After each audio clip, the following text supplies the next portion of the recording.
Merry Christmas, everybody. God bless you, Mary Poppins.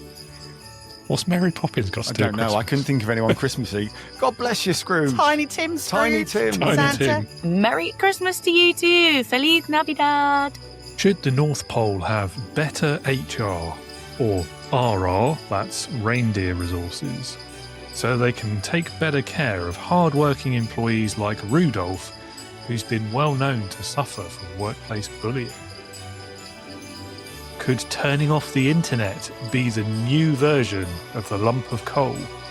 Is Mrs. Claus the true leader of Christmas? Do elves have mortgages? Is Santa illegally drilling for oil beneath the North Pole? And does this answer the age-old question of who's paying for all of this Christmas stuff? Hello and welcome to the Leading with Integrity Christmas Special 2025. It's wonderful to have you all here. And as that little preview has just given away, we're asking the big questions of Christmas this year.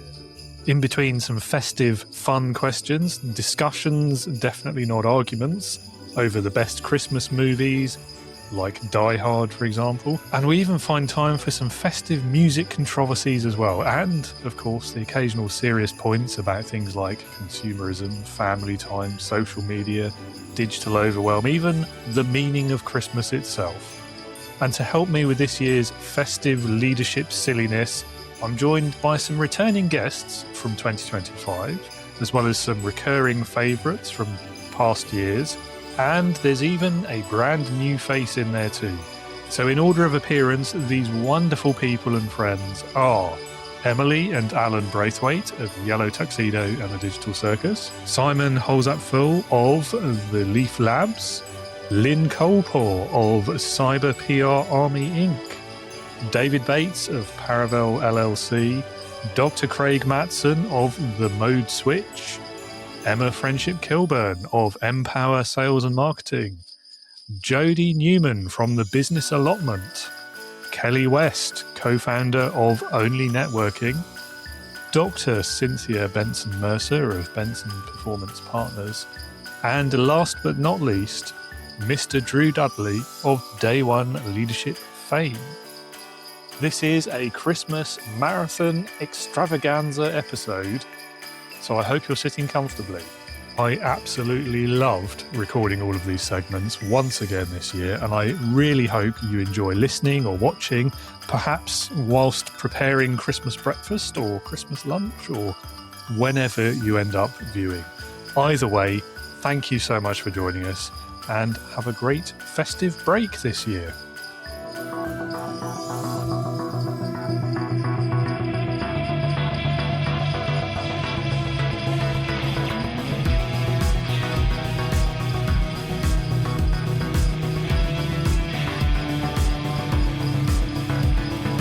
Welcome to the Leading with Integrity podcast. Leadership talk for the modern manager. With your host, David Hatch. Alan and Emily, welcome back for, what is it, the 17 millionth time it feels like. It's the third Christmas special. Third Christmas special plus full-on leadership episode as well. I mean, Yeah, right, true. look, David, it's tricky. And we New love Year's talking to episode you. as well. Yeah. Yes. It's at least the sixth time. Does this make us your most regular guests? Yeah, I think you already were anyway, but definitely after this one. Yeah. Yes, love that. Yeah. That is for us, it's rent a mate. I know. Yeah, we haven't got any other friends. No one else asks us, David. Oh. I know. Anyway, Merry Christmas. Merry Christmas, Yay. David. Whoop, whoop, whoop, whoop. Suitably Season. attired as well. Well done. I've got a got a line new one pretty this hot. year. Pretty Star hot. Trek themed. All right, feeling confident today, are we? Yeah. I should like turn your the Star heating Trek off. jumper. Sorry. Thank you. Yeah, I was waiting for the compliment. Thank you. It is cool. It is cool. It just arrived yesterday, so yeah. Luckily, though, it's also like it's on brand, isn't it? So blues in your thing. And, do you have the true. same problem as us? It's like type Christmas jumpers in, sort by colour. Yeah. I tend to sort by theme, and it was very, very difficult to find a Star Trek one, annoyingly. This is Very, literally very the only difficult. one. Yeah. Difficult to find a yellow jumper at Christmas. I bet. Yeah. But doesn't You'd have thought mention over cheese or star, snow. like theme. That's yellow, isn't it? But Yeah, that's true. yeah. Anyway, yeah. Christmas questions. So because you're like veterans for this episode, I have to skip all the questions you've already answered. Otherwise, there's no need to be here, was there? I could have just cut it from last time. repurpose. No one would have known. Yeah, You could just exactly. repurpose Yeah. it. Okay. So new ones this year. Then I think the first one that you haven't answered before is: if Santa put you in charge of the North Pole for one day, what's the first leadership change you're going to make? You already have an answer in your No, I head. don't actually. Well, we had a similar question to this last year, but not quite. And I just kind of think they're not the most efficient. There's a lot of people. There's a lot of people with a lot of opinions in the world, especially elves. And maybe, I don't know. I just keep coming back to Arthur Christmas, the amazing Christmas That is film. my go-to reference. Arthur Yes. Christmas. And like the efficiency of Steve, and we love a bit of Steve, although clearly just needed a little bit of love. The efficiency of Steve was that it's a robust machine, but obviously you lost the love and the care and attention. So I don't know the answer. I genuinely don't know what, because I don't think I'd want to work at the North Pole at Christmas. I think that'd be the most hideous, stressful job ever. It is tricky. It does remind me of a story in my back catalogue, right? So I was involved, and I don't mind mentioning names here. I was involved in the opening of a Best Buy retail store in Hedge End near Southampton, right? When Best Buy came over from the UK That really long period for of a time. really short period of time before it was. Do you know what? I shouldn't say that. No, I definitely shouldn't say that. But what got me was I remember during the kind of, and they were like massively investing in the people, like they wanted to recruit properly. They wanted, nothing to be rushed. We had something like 2 months of training before the store opened. We were doing this properly. And during that training, as I was a department manager, we absolutely focused on fun and nonsense and ridiculousness, and there'd be loud music and dancing and playing and everything else. When the store opened, the staff started complaining that it wasn't fun, right? They started going, and we're like, engage reality here. We can't just dance and play loud music all day. We actually have to serve people and exactly right. And it's like, I didn't want to be the bearer of bad news, even though I was being the bearer of bad news. But what was interesting is they almost felt that the fun had to be given to them. And I was like, no, fun's about a mindset. It doesn't mean you can't be smiley and happy. It doesn't mean we can't eat donuts, which is basically a retail definition of fun at lunchtime. But it was really interesting, but it changed. Now, if we take that to the North Pole, basically they need to buck their ideas up and work harder and have fun when they're not working. I'm going to be honest. Sorry, with the 7 billion people across the world that need a present on Christmas Eve, buck your ideas up and have less fun. Actually, all jokes aside, do you know what I think should be discussed is Steve was happy with a 99.9% success rate, whereas Arthur was like, no, it has to be 100% because this is love and joy. Now, how do we feel about that, David? See what I've done? I've put it back on him. Yeah, I know. Yeah, it's clear. I mean, you used this reference last year, didn't you? So, did we? Yeah, We're pretty sure we talked about this film before. Well, I could bring back Christmas Chronicles 2 if you want. There's another learning from that film later on. I haven't seen that one. Yeah. Because we had a whole conversation about Arthur Christmas because it has Hugh Laurie in it, doesn't it? As one of the voices. It does, yes. Yeah. See, it is, good. I'm glad I'm not imagining it. Yeah. I like the whole fun thing at work. I think it's interesting, that dynamic, though, from your story there about, we didn't know, we had to wait to be told we're allowed to have fun sort of thing. I think that says quite a lot about organisational culture, doesn't it? Which I always go to when we have this conversation about fun and people not being allowed to do it. And it's like, well, why do they think they're not allowed to do it? Is it because you're being mean to them all the time? Maybe. Yeah. I think there's a difference between larking about and stupidity and fun, though. Fun has a lot of variations of what that can be, and we just don't have to be idiots all the time to have fun. Yeah, true. And fun means different things to different people, doesn't it? Like some people, I'm sure, I don't know who they are, but have fun with spreadsheets, for example. I love a spreadsheet. Actually, I know who two of those are, funnily enough. Yeah. But Yeah. It's not me. It's not. No, it's not me either. No, I do. I get joy from a spreadsheet. I mean, that's another word, isn't it? Like joy and fun and happiness. They're all interlinked and interwoven, but all extremely different at the same time. True. Yeah. Right. Can we go back to who's asking who? No. This is Arthur Christmas again. So I feel, right, okay, I need to think about this. So I feel sometimes leadership right, this is really tricky because you know my thoughts on good leadership, right? You know I'm here for it. I believe it is the correct thing. But I do sometimes feel that people who are being led may feel that leadership's fractionally more laissez-faire in its kind of approach than a hardcore manager. And there is a cultural problem or something else going on with that. Now, we could all argue, I mean, that when we've talked about leadership before, we've talked about Hitler and Darth Vader and people like that, right? But there was no laissez-faire from their followers. But positive leadership can sometimes have a slightly more laissez-faire feel from the people being led. David, what's your thoughts on that? Especially at Christmas. Yeah, no, you're right. I'm not sure how we relate this to Christmas, but we just say the word Christmas, don't we? Christmas, yeah, Christmas, Christmas. when you're doing Christmas leadership,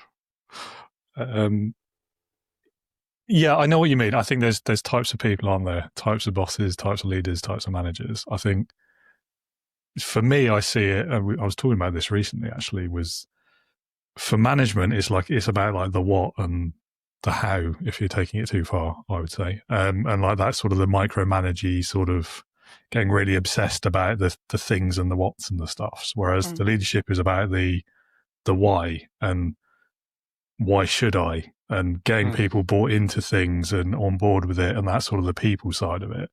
And I think if we're talking about a successful business or a North Pole enterprise, let's say.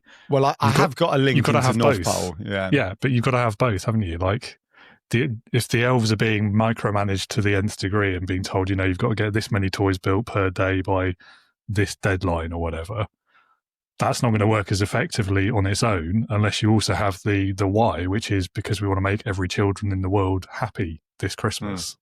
And that's the bit that makes them actually do the things, isn't it? But I also think, so no, I agree, but I also think if we go back to North Pole, the other thing they've done exceedingly well is they've recruited well, right? So they're not exactly inclusive in their recruitment policy because they only recruit elves, right?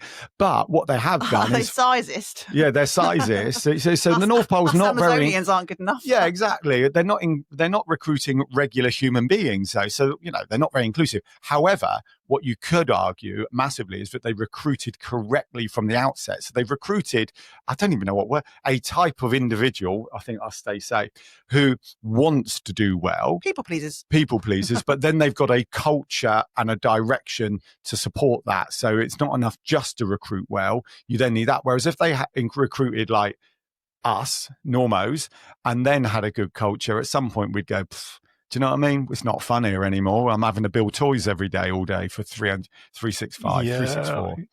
I don't know. I think this is where we get into dangerous ground with elves, though, because it can go down that sort of dystopian future route, can't it? Because they're a captive workforce, effectively. Yeah. They're generational. Like, if you're born an elf, there's only one job you're ever going to do, isn't there? It's modern slavery, David. I mean, it kind of is. It's not modern. Do they get paid? Slavery. Do they get paid? We don't know, do we? Like, yeah, don't know. So basically, Santa's a dictator, right? The elves are We've enslaved. Had this one before, definitely. Like, I'm getting deja vu here. I mean, it may be repeated, but at least it's true to his core. He's not just making it up every single year. You bring it back. There is that. Yeah. And it works. They seem happy. So there's a lot to be said for I don't know. I'm not very good at geopolitics and politics in general. Just don't go there then. There's a lot to be said for a dictatorial style that people buy into and are happy with. Okay, Hitler. No, I don't know if they were happy with Hitler. Happy. I did say happy on purpose. I mean, a lot of them were. That was the problem, wasn't it? But, brainwashed. Yeah. Yeah.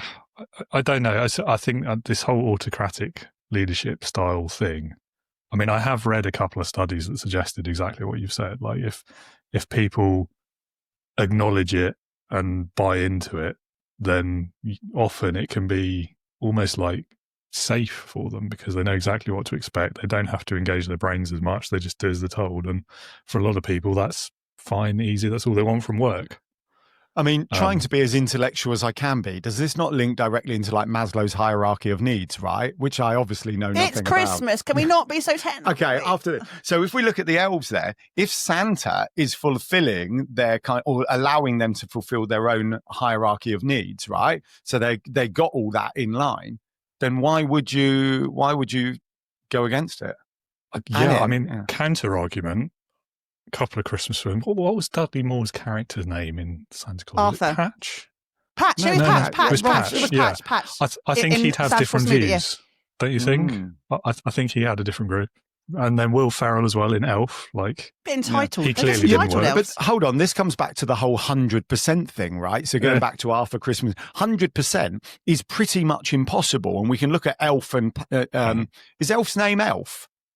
Buddy. can't remember Buddy his the name. elf. Buddy. I thought his Buddy. name's not Elf. Buddy. But if we look at Buddy and Patch, 100% is pretty impossible. But if you look at Buddy, they recruited wrong because He he wasn't wasn't an an elf, right? So really, you have to look at but Patch. how was he recruited? Back to my point about like captive workforce. He wasn't really recruited, was he? He was adopted and then had to be an elf because his dad was say an the elf. word, David. What? He was enslaved. Basically, They captured him. They didn't return him. He snuck into a bag and they went, adopted. we'll have him. Yeah, adopted. Kidnapped. Yeah. Yeah. I think, what's the phrasing? Groomed is probably Oh a my word. word, we're not going here. Buddy the elf was not groomed. Okay, that's a different kind of Santa, not the real one. Let's leave that I didn't alone. mean it in the sexual way. I meant it in the more kind of he was groomed for employment from, I didn't mean it in the way that Okay, Emily stop. took it Alan. straight Just away. stop talking. It's the wrong word, Alan.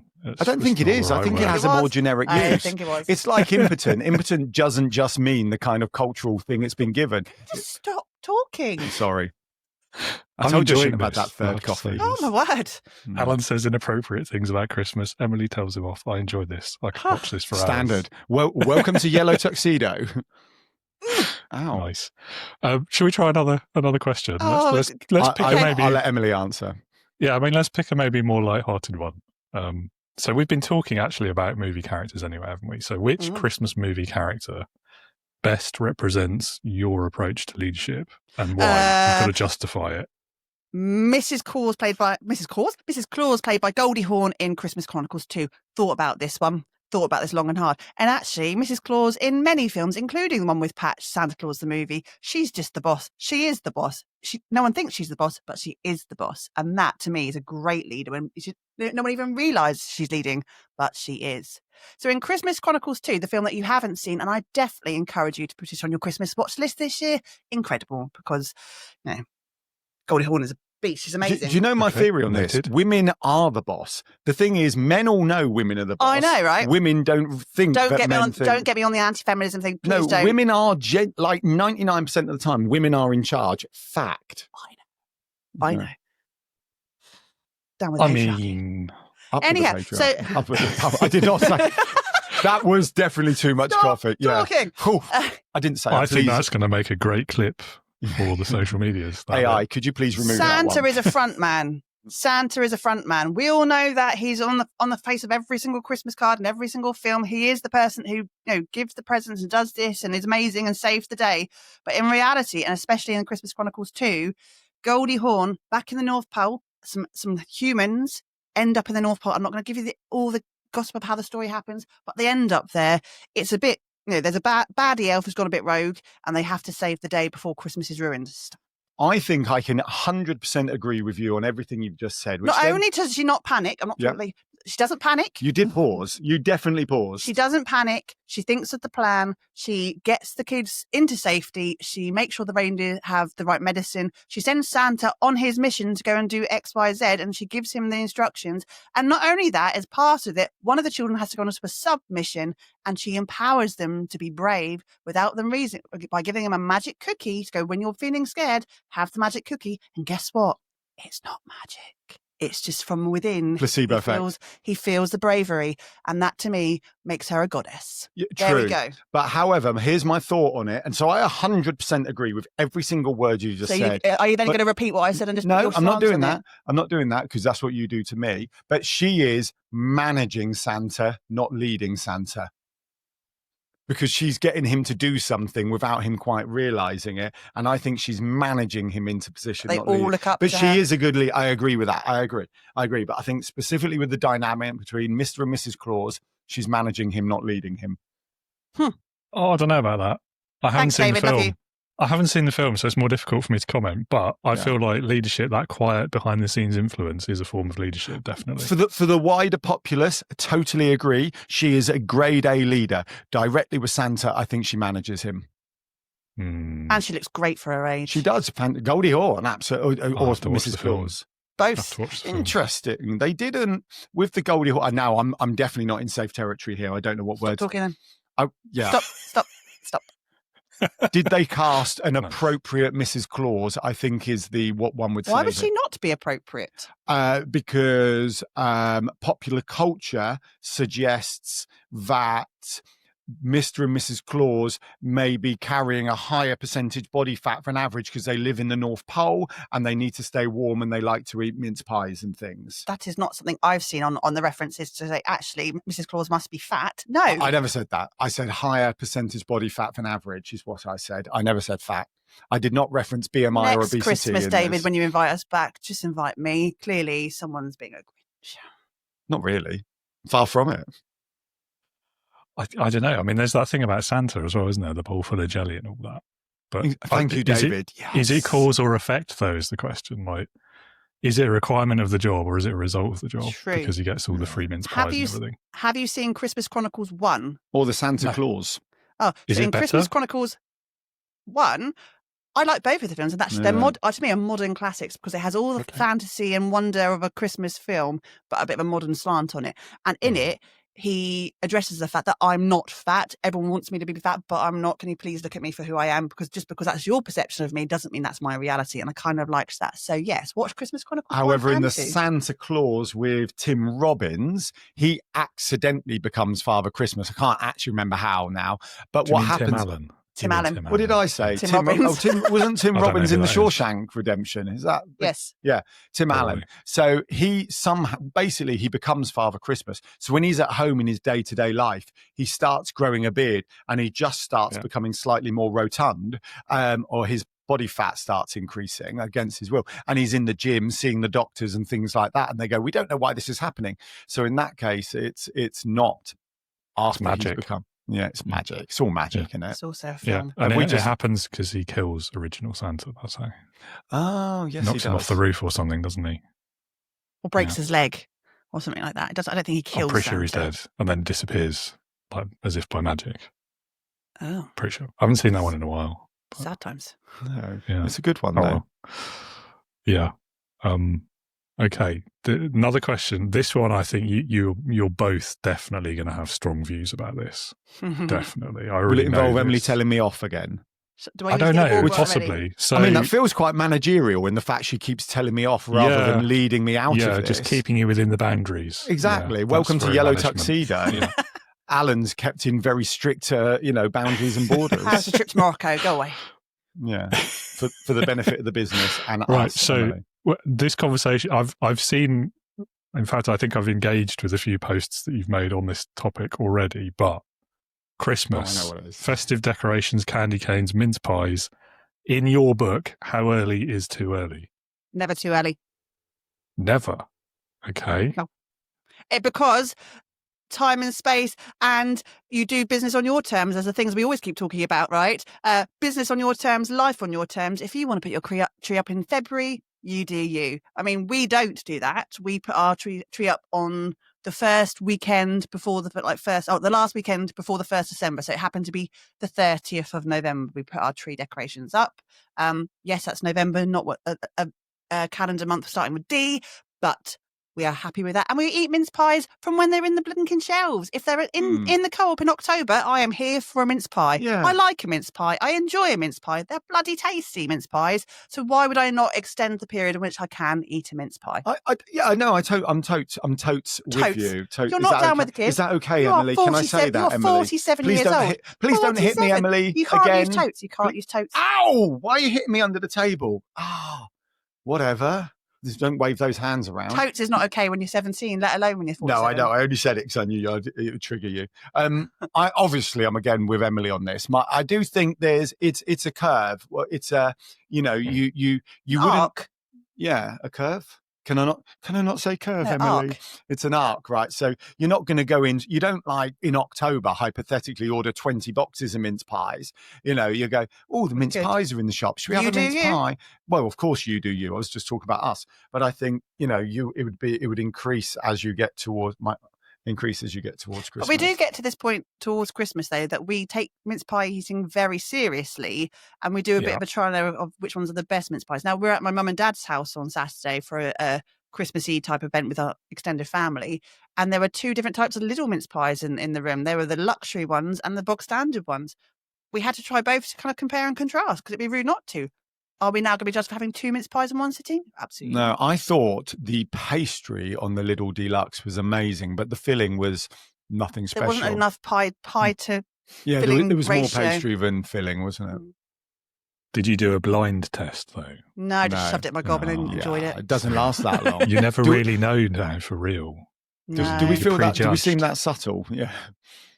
There were slight marzipan tones to the luxury one, which I don't dislike marzipan. I quite like marzipan, but I didn't want it in my mince pie. I wanted that to be. I thought you were about to say I didn't want it in my mouth then.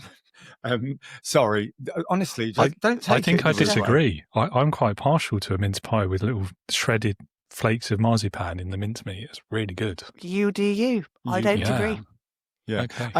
I am a fan of the tang of brandy or cognac or something like that in a mince, bit of port. But we're talking about mince pies, so no, just a bottle of it. Lunchtime. This is not Christmas coffee in our Christmas mugs. Yeah, it's This is 10:05. That's okay. I Isn't might it? have guessed that actually. Yeah.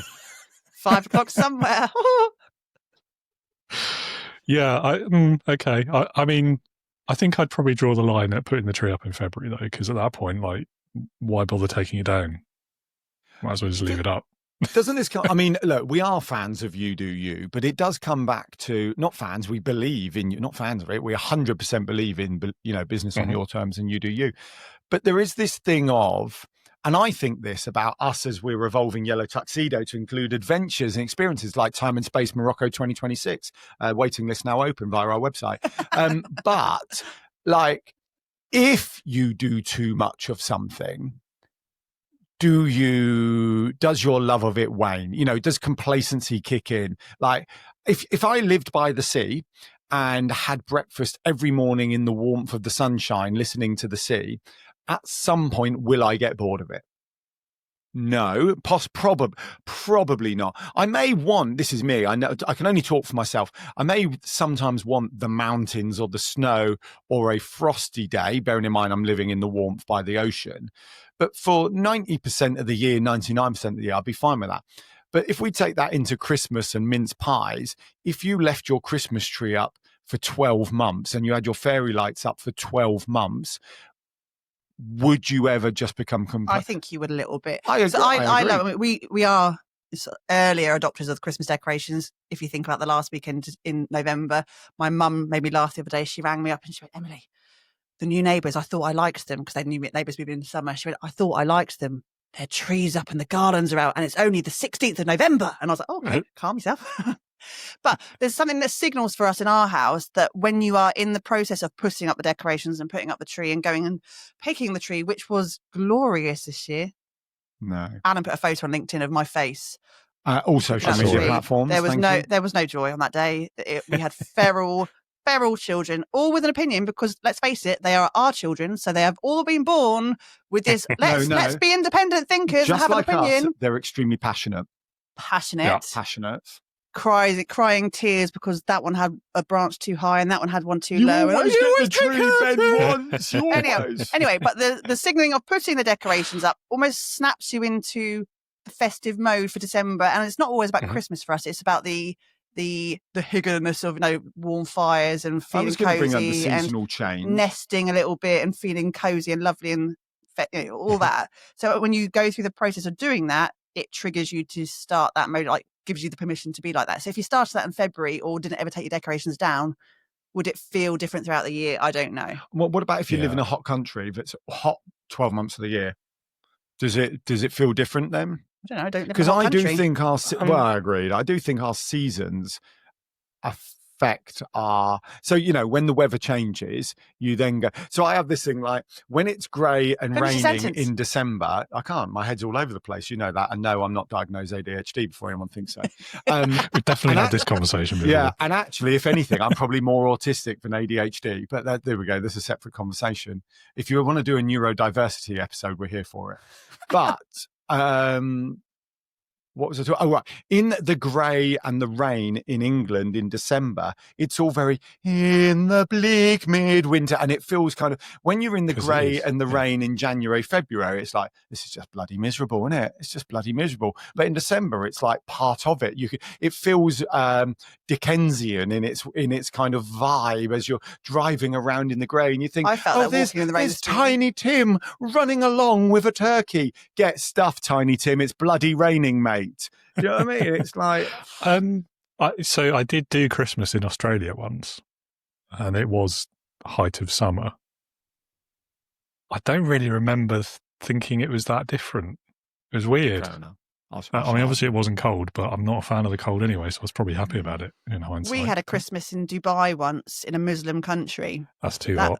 That was too hot, and no one else celebrated it. Is the religion relevant, Yeah, Emily? because it wasn't a festival that they were really celebrating. So there were the odd Christmas trees dotted around, but it was business as usual for most people. And it's like, I mean, as we're dropping places, I did do Christmas in Hawaii once, which was amazing. Nice. Yeah, we were traveling and we got drunk on the beach. It wasn't a good ending to the story, but in principle, it was fantastic.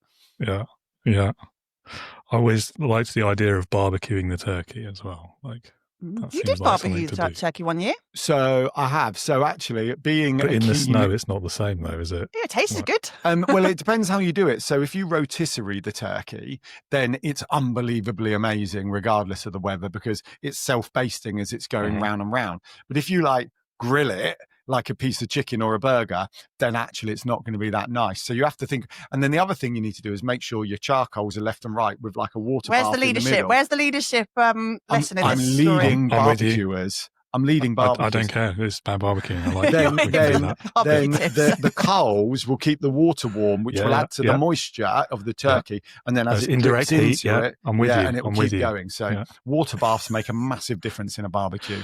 We're leading barbecuers of the world. Not to get lost down this tangent, but this reminds me have you seen the videos of those guys in the States who try and deep fry the turkey outside, where they literally have a bucket full of oil on top of a fire and they drop the frozen turkey in, and obviously what happens is it explodes.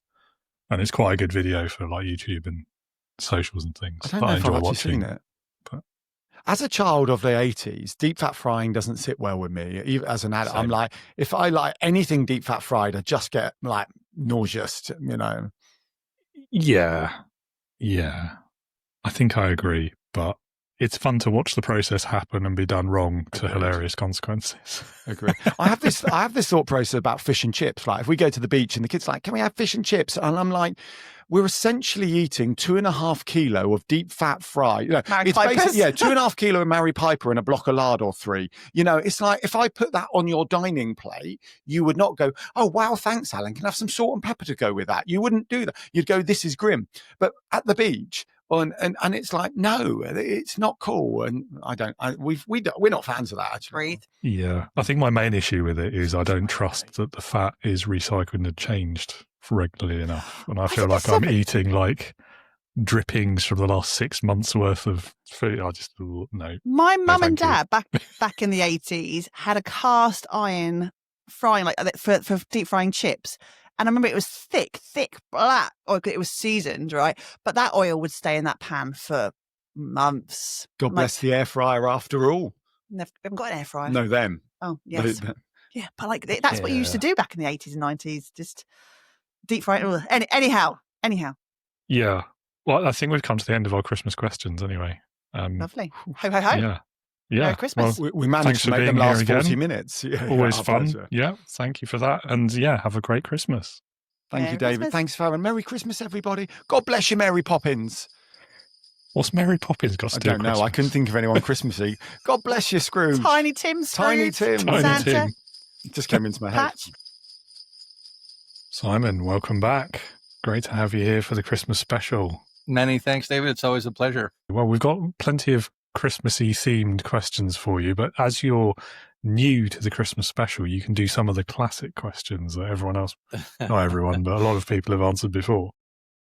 Lovely. One of my favorite ones, and I've had some really like astonishing answers to this question actually, is about the Christmas party. So they become a bit of a cliche, haven't they? And they get overdone in the sitcoms as well. But what's your story of either the best or the worst one you've ever been to? Your choice. Yeah. So as a child, the best one that I would go to would be at my elementary school. And Santa would show up every year and he would have gifts and stuff. What I didn't realize until about third grade, till I was about 10 or so, is that my dad was Santa. Amazing. So he was the guy who showed up. Now, so that would be a highlight of the best sort of Christmas party, which was the worst one was when I tried to be Santa as my dad did, and it went very badly. So badly, in fact, that one of my colleagues' children said, "Santa's a bad man." Oh dear. That's not gone well. So that was really bad. And I was like, yeah, I'm never going to do that again. And that told me that was not my line of work. I was not meant to be Santa. Yeah, that's fair. So, I mean, realizing it was your dad, like, did that burst the bubble, or did you think he was literally the Santa Claus, like the real one? Or yeah, no. So like after a while, we knew that he was not the real Santa Claus, but it was some bubble bursting for sure. Are you sure he wasn't the real one though? Like, I mean, not really, but I'm gonna stick with. I don't really know. I never saw it. Like, there are no pictures of him and Santa together, so it could be that exactly. He's actually. Yeah, how would you know? Don't know. Right? Yeah. Yeah, I mean, I have to say that's a very wholesome answer to this question. I've had some real controversial ones in the past, but yeah. Excellent. Right, so a leadership sort of themed question for you then. If Santa had put you in charge of the North Pole for one day, what is the first leadership change you would make, and why? Yeah, so, David, I spent a bunch of time thinking about this, and because I'm a nerd, I sort of asked myself sort of three different questions about what are the conditions under which the North Pole operates. And because I had variable answers about what is the current condition at the North Pole, labor, do they do DevOps, how is it all going? I really struggled with this one as rule number one. So what I started with is actually how would I simplify this to a very simple policy rule? Just because I think those sort of things can be useful. And I was talking to my buddy Tom Gilb, who I know that you know. So I thought that the policy would simply be, we need to find a way to back propagate errors anywhere, celebrate and learn from them. And so that would be my one rule, is celebrate and back propagate any errors so we can learn from them. I mean, that's an interesting train of thought there, actually, going down that route of sort of project management approach and style as well. And because, I mean, how do you do? It must be quite difficult. You couldn't do agile if you're like Santa's Elves, because you can't get direct user feedback, because that ruins the magic, doesn't it? So how do they do it? Like, what do they do? Are they hiring toy firms to do like stealth surveys or something? What do you think? Indeed. Well, I mean, and what we do know is that at the North Pole, AI cooling is not a problem. So I wouldn't be surprised if Santa's got some very nice TPUs, GPUs, CPUs just stacked in up there to really start to, produce in a more digital way. Just a guess. Don't know. That's a good point. I hadn't thought of that. Yeah. Maybe the elves have never really been elves. Maybe they've been AI this whole time.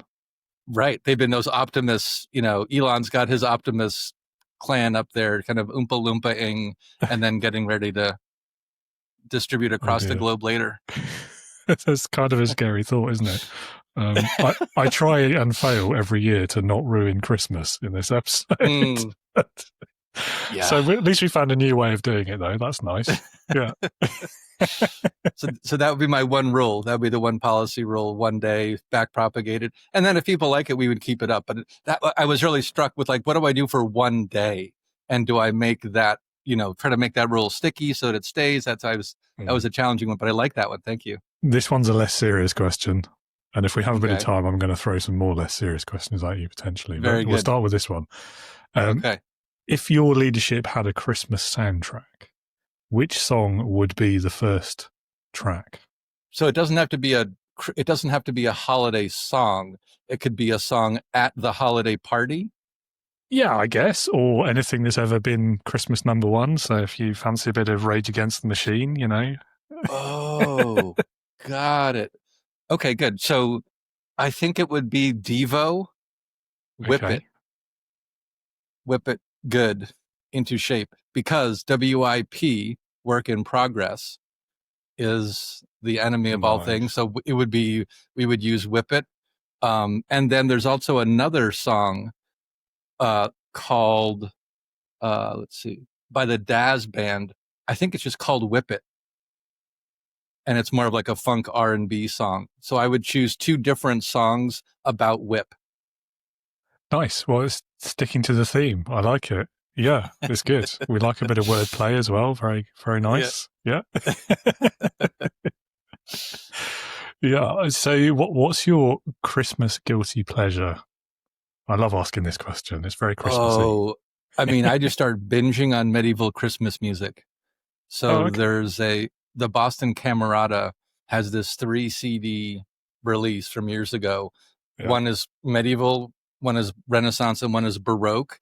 So my guilty pleasure is just driving my family nuts by just playing very old Christmas music pretty much 24/7 between the 1st and 25th of December. Nice. Yeah. So if torturing your family is a guilty pleasure, that's that. I was going to say what makes it guilty, but yeah, I think you've covered that. Yeah. There's a great, I can't remember his name now, but there's an artist I listen to on Spotify around this time of year, and he's done, among other things, he's done a recreation of the entire Star Wars soundtrack, but as medieval. So he's used like historical instruments and everything, and it's really good. Like, could you send that to me, David? I would I can love definitely to listen find to that. it. I can't remember his name, but I will find it, and it's quite good. I enjoy it. It's it feels vaguely Christmassy as you listen to it, even though it's not at all. But yeah. So other music tracks that I would choose would include this is for the holiday party. There is a song by Run DMC called Christmas in Hollis or something like that. That's a good one. I mean, I would basically choose Christmas music by non-traditional performers. Bob Dylan has a very painful Christmas album, which I would not recommend people listen to, except in little small bits of like the first 20 or 30 seconds. That's also a guilty pleasure because it's just so painful. Little Drummer Boy in particular, is epically not going to be in the Bob Dylan greatest hits catalog probably ever. Yeah. Maybe a summertime playlist, that particular one, because you don't want to be depressing yourself in winter. That's right. It's dark enough already. Absolutely. Yeah. Right. Okay. So I feel like we've breezed through those way too quickly. So I'm going to ask you a couple more slightly silly ones. The first one, like, there's a potential controversy here. We've had this conversation a couple of times in previous specials. I just love the answers. Like, I know what my answer is, but I want to know what yours is. So the lump of coal, it's a bit out of date, isn't it? What do you think is the modern equivalent for naughty children? Oh, wow. That's so good. What is? I think it's an electrical device that's not internet connected. Oh, good. I like that answer. That's really good. Yeah. So my son did this great gag gift a couple of years ago where he took Mozart balls, the little treat, took a little chocolate treat. He unwrapped them. He took Brussels sprouts and substituted Brussels sprouts for Mozart balls and then repackaged the whole thing. So someone was like, ooh, a package of Mozart balls, unwraps the first one. It's a freaking Brussels sprout. Yeah, I've seen that done with, I don't know if you get them in the States, the Ferrero Rocher, the chocolates. Yes. I've seen like people have done that like as internet pranks, or they've gone really far. They've got the Brussels sprout, they've melted the chocolate, chopped up the hazelnuts, mixed it all brilliant. in, and then coated the Brussels sprout in it, and then rewrapped it and done a whole box like that. Holy Brilliant. cow. That's awesome. That it's is evil brilliant. That's genius commitment. is what it is. But... It is. That's awesome. Well, Simon, thank you so much for coming back. I hope you have a very Merry Christmas and all the best for New Year as well. Thank you, David, and to you and your audience as well. Thanks, and we'll see you in 2026. Absolutely. Looking forward to it. Lynn, welcome back. Great to have you on the show again for the second time this year. Well, thank you for inviting me back. Of course. Yeah, come back anytime. And it's a Christmas episode. I've got a Christmas jumper on. You forgot yours, I guess. No judgment.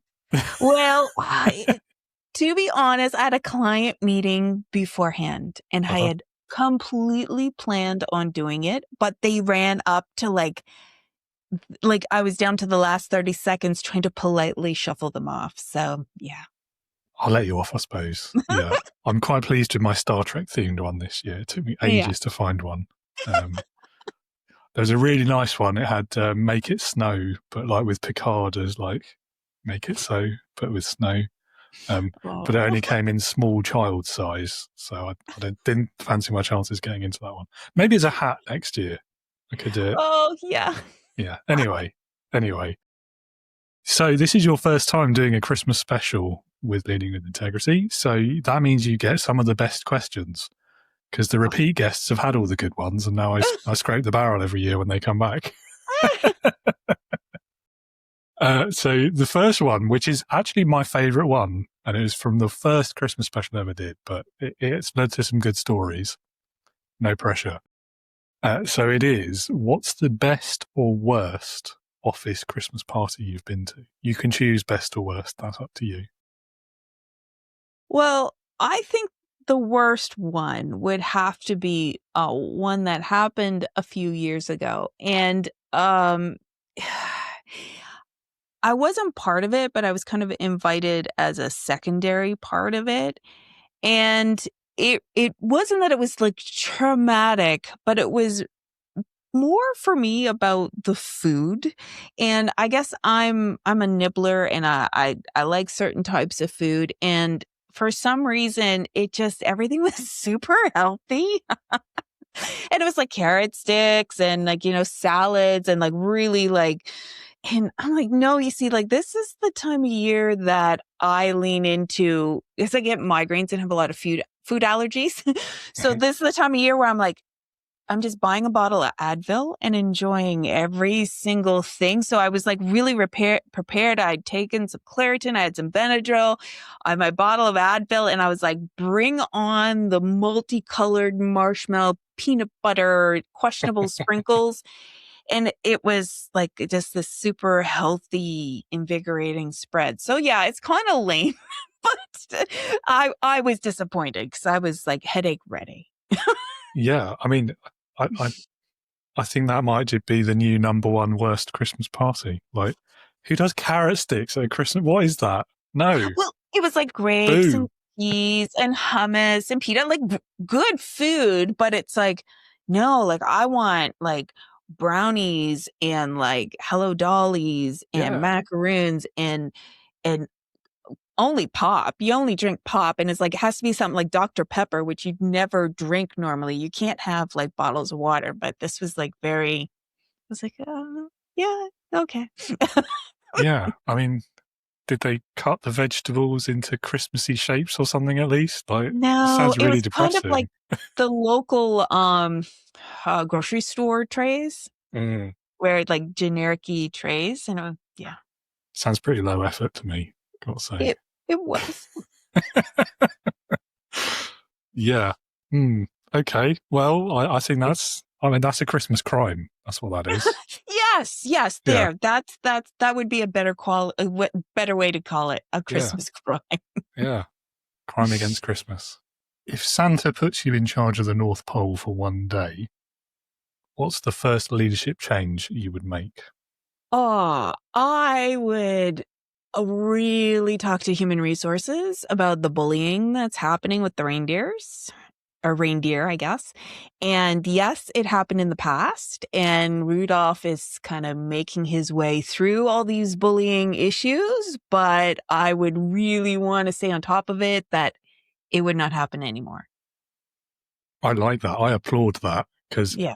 I mean, yeah, he's working through it, but also the bullying only stopped because they figured out he had some benefit to them, didn't it? I know. Isn't that the worst? It's like, oh, Yeah. wait, you're cool. Oh, we're going to stop bullying you. Yeah. It's like, that's not right. So yeah, I'd really talk to human resources about that. Yeah. Yeah. I think there's like a work culture issue there, isn't there? Definitely. Oh yeah. I can't even imagine in the toy shop, like you would have the people making the high end, like gaming stations and then people making like the wooden, like nutcrackers. Like there's probably like a hierarchy of, oh, you just make the wooden toys. I'm doing like the chipsets and making the computers and stuff. So yeah. Yeah. If the reindeer are bullying each other, then the elves definitely are, aren't they? Definitely. It'll be about something really weird, like beard length or something silly oh my like that, gosh, wouldn't it? yeah. And what if you were like a tall elf or something? Yeah. Then you could be bullied for that, where like maybe it was like the more elfy you are, then the more accepted you are. Well, I mean, from the film Elf, we know that tall It's elves literally aren't what I was even thinking accepted of. as elves, are they? Like he had to leave. I mean, they made it appear as though it was his choice, but I feel like there was like decades of bullying that led to that choice. Yeah. It's like, oh, you only made 282 Etch a Sketches today. You know, you're obviously not keeping up. Yeah. There's again, it's an HR issue, isn't it? Like, Yes. whether everyone's skill sets are being recognised as different and deployed effectively, etc. Yeah, Exactly. it's a good lesson. This, I like it. It's different to the other answers I've had to that question as well. So it's good. We like this. Good. So I mean, in a slightly similar vein, then from Father Christmas, Santa Claus, whatever he's called in your household, what are the big leadership lessons that we can take from him, do you think? Are there any? Well, for me, it is, I mean, one of the leadership lessons is that he was open to new ideas and open to changing his mind because, I mean, and this is just based on the old versions, the claymation versions of him not liking Rudolph and being like, oh, you're kind of weird, like your nose. And then going, oh, wait a second. This could actually be helpful. So he kind of had a negative mindset to something new and to change. And then he went, well, you know what? Let's adapt and you can lead the sleigh and you can actually light everything up. So I think that is really cool for leadership. And it seems too that in any of the stories that he delegates really good. Like he has a head elf and that there's like the whole kind of North Pole runs without it. He is more of a eagle soaring over things, making sure everything's good. He comes in when he needs to kind of appear to the public and do the handshakes and, you know, slide down the chimneys. But I think he works his team really well that way. But yeah, being able to change his mind about things, I think is good. Yeah, I mean, I guess it depends on which version of him you subscribe to, doesn't it? Because I'm just thinking in terms of Christmas films, for example, like there's the Tim Allen version, isn't there, who's quite open to new technologies and things and new ideas to a point. Mm-hmm. Or there's I can't remember the actor's name or the film name, the one with Dudley Moore in it as the rebellious elf. Oh, I haven't seen that one in a while. Neither have I. But I remember the Santa Claus in that being quite stuck in his ways and resistant to change. And anyway, yeah. Yeah, that's whatever true. he was, whatever the actor's name was, that one. Yeah. So I don't know. It's a tough one. I feel like a job like Father Christmas, Santa Claus, I think that sort of set in tradition and having been going for, what is it, hundreds of years, it must be at least, centuries. Probably not the best with new technology and new things, maybe. I don't know. Is that an assumption? There was one, what was it? Arthur, I think it was. That I don't know if you've ever seen an animated one, Arthur. And in it, Santa, his role was he had two sons, and one of the sons was like super high tech, like drones delivering, and then Arthur was a little bit more the heart of it. And I can't remember if the Santa was pro one way or the other for the tech and stuff, but I do remember that one had a lot of tech in it. Yeah, I remember this one. This came up last year as well, actually. And I'd only seen it for the first time last year. That's probably why it came up last year. Yeah, I don't know. I mean, he was grooming like the high-tech guy to take over from him, wasn't he? Yeah. So that kind of gives you an idea of which way he's going in that argument. Yeah. The eldest son and all of that sort of thing. Yeah. Interesting. What's your Christmas guilty pleasure? Everyone has one, and I always enjoy hearing the answers. One of them kind of alludes to the Christmas party one. So it's eating the foods I can't eat throughout the year because of like, obviously I choose the ones that are the milder reactions, but it's like eating that box of chocolates where you don't know what you're getting. Like that's like walking on a minefield for me. I would never do that throughout the year because I don't know about the food coloring or the flavoring, like how it's going to trigger me for like, will it be covered in hives or whatever? So it's like when I decide that I'm going for it, like I said, I have the Benadryl and the Claritin and the Advil and the EpiPen. I'm not going that deep, but it's like, it's in the house. But that's my guilty pleasure. I'm like, everything that I'm not allowed to eat throughout the year, I'm eating in some form in December. So, I mean, a lot of people say things like, it's Christmas, I'm going to eat until I'm unwell. I don't think most people mean it as literally as this, but like, I mean, I applaud the commitment. Yeah. Yeah.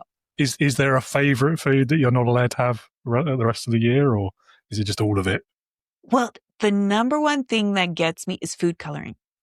So you think about like it's like Jell-O, Kraft Dinner, anything like a gummy, all has food coloring in it. So like if it's beet juice food coloring, that's fine, but like the chemical food coloring and like Christmassy stuff, if you have like those just mystery chocolate box and it's like pink, that's not naturally occurring pink or, it's some kind of chemical making it. So those are the ones that hit me the most. And then this time of year too, people will pull up a lot of old fashioned recipes, which are, like I had mentioned, the marshmallows with the coloring and that's used in a lot of dishes. And so that coloring will get me every time. So yeah, that's the one. So it's like eating these highly colorful foods this time of year.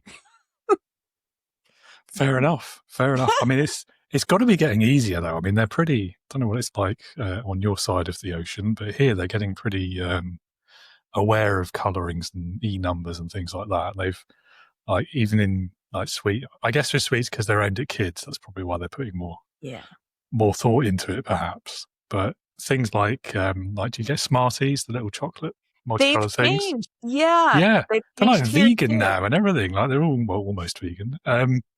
But the colours are so boring. It's all like pastels, and it's not the same as when I was a kid when you got these bright orange and red and blue, and it was more exciting. Anyway, very much so. Yeah, losing some of the magic, I think. But I suppose it's better if we're healthier. Yeah. Oh well. If your leadership had a Christmas soundtrack, which song would be track number one? Doesn't have to be Christmas themed, although I guess it would be better if Christmas. it was. Okay. So it doesn't have to be Christmas themed? I mean, it's a Christmas soundtrack. You must have like 20 answers to this question, given your musical background. But jeez. There's one. I'm trying to. It's a Kenny and Dolly song. What the frig is it? It is. Oh, I can't even think of it right now. I know the non-Christmas one would be. I know it's probably like super lame, but it's Imagine Dragons, Whatever It Takes. Christmassy one. It's a Kenny and Dolly one that I love so much, and I just can't think of what it is. I think it's I'll Be Home with Bells On that they Okay. do. Yeah. Nice. Okay. Yeah. I think I might change this question in future, so it has to be a Christmas number one, which is still pretty broad, isn't it? So you can It still is. have like Rage Against the Machine or whatever, Well, it's hard because they to were Christmas number one. Yeah. Yeah, it's putting it with like a leadership kind of vibe, then that makes it more challenging because everything's about celebrating or very, very depressing. So being positive and moving forward and, kind of showing up and representing yourself in your best way, that one's more challenging to kind of align with that. Yeah, it is a difficult question. I admit that. Right. Let's move on. I mean, you had 2 good answers though, so that's more than a lot of people have managed. Well done. Yay! Right. So the last bit of the Christmas special is about the Christmas controversies. So there are 2 this year. One is a hangover from last year because you didn't get to answer it last time. And that is, what do you think is the modern equivalent of the lump of coal?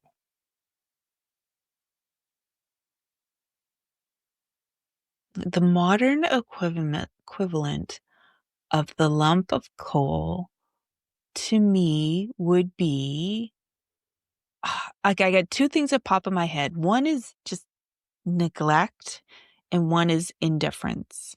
So there are some kids that hang out in my daughter's group that are just going to have a tough year. They have people around them, but it's just going to be tough because they're not connected to their family in the way that I would love to see them connected. So there's a bit of indifference and neglect, not neglect in that they're showing up in, potato sacks, but there is that disconnect where they're like the lump of coal is the gift that is like, you have been bad or we did not like your behavior over the last year.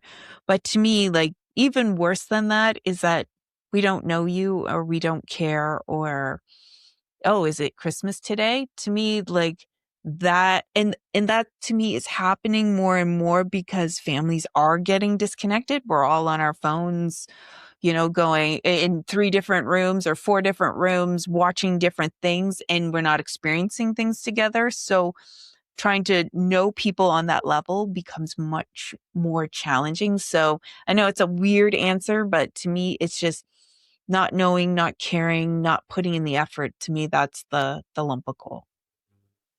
Yeah. I mean, that's quite a meaningful answer, actually. I wasn't expecting that. I mean, you're right, I think. It's almost like that answer is modern society, isn't it? Like, Yeah. There's an important Christmas message in there, though, isn't there, about spending time with your loved ones and not letting the screen and all the other things distract you. If you can't do it this time of year, when can you, right? Like... Exactly. Okay. And then the second controversy question, this is a new one this year. And I'll tell you where it came from afterwards, but festive decorations, candy canes, mince pies, how early is too early?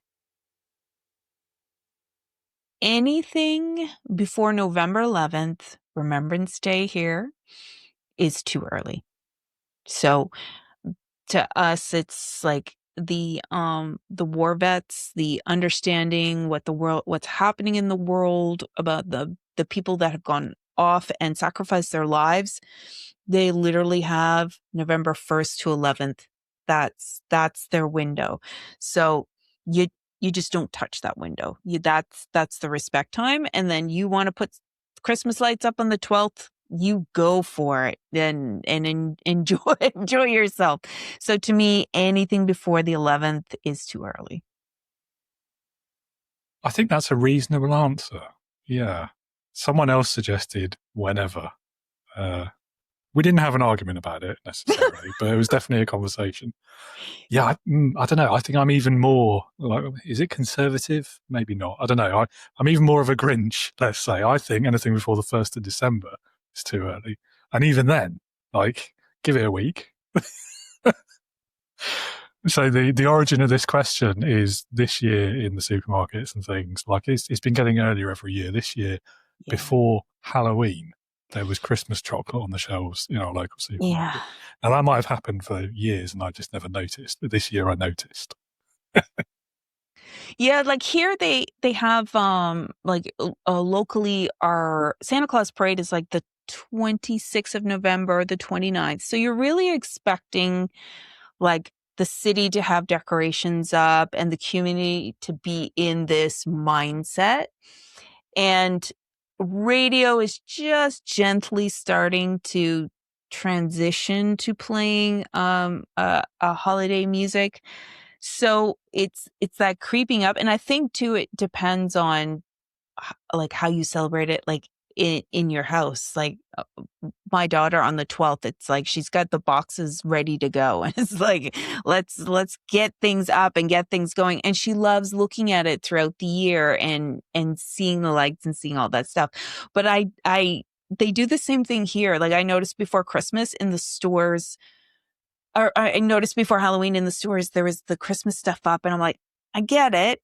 They're putting it up because they don't want to be doing this in December. And it's not that they're specifically trying to be disrespectful. This is about inventory before season. I mean, they're going to have shorts up in Canada here in February when we're all wearing snowsuits. So I understand that.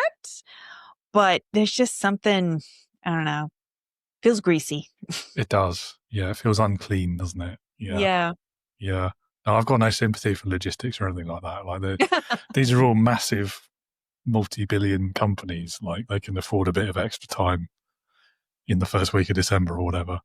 They don't need to be selling me Christmas stuff 2.5 months before Christmas. Thank you. Yeah. I got no sympathy for that at all. Yeah, it's I don't know.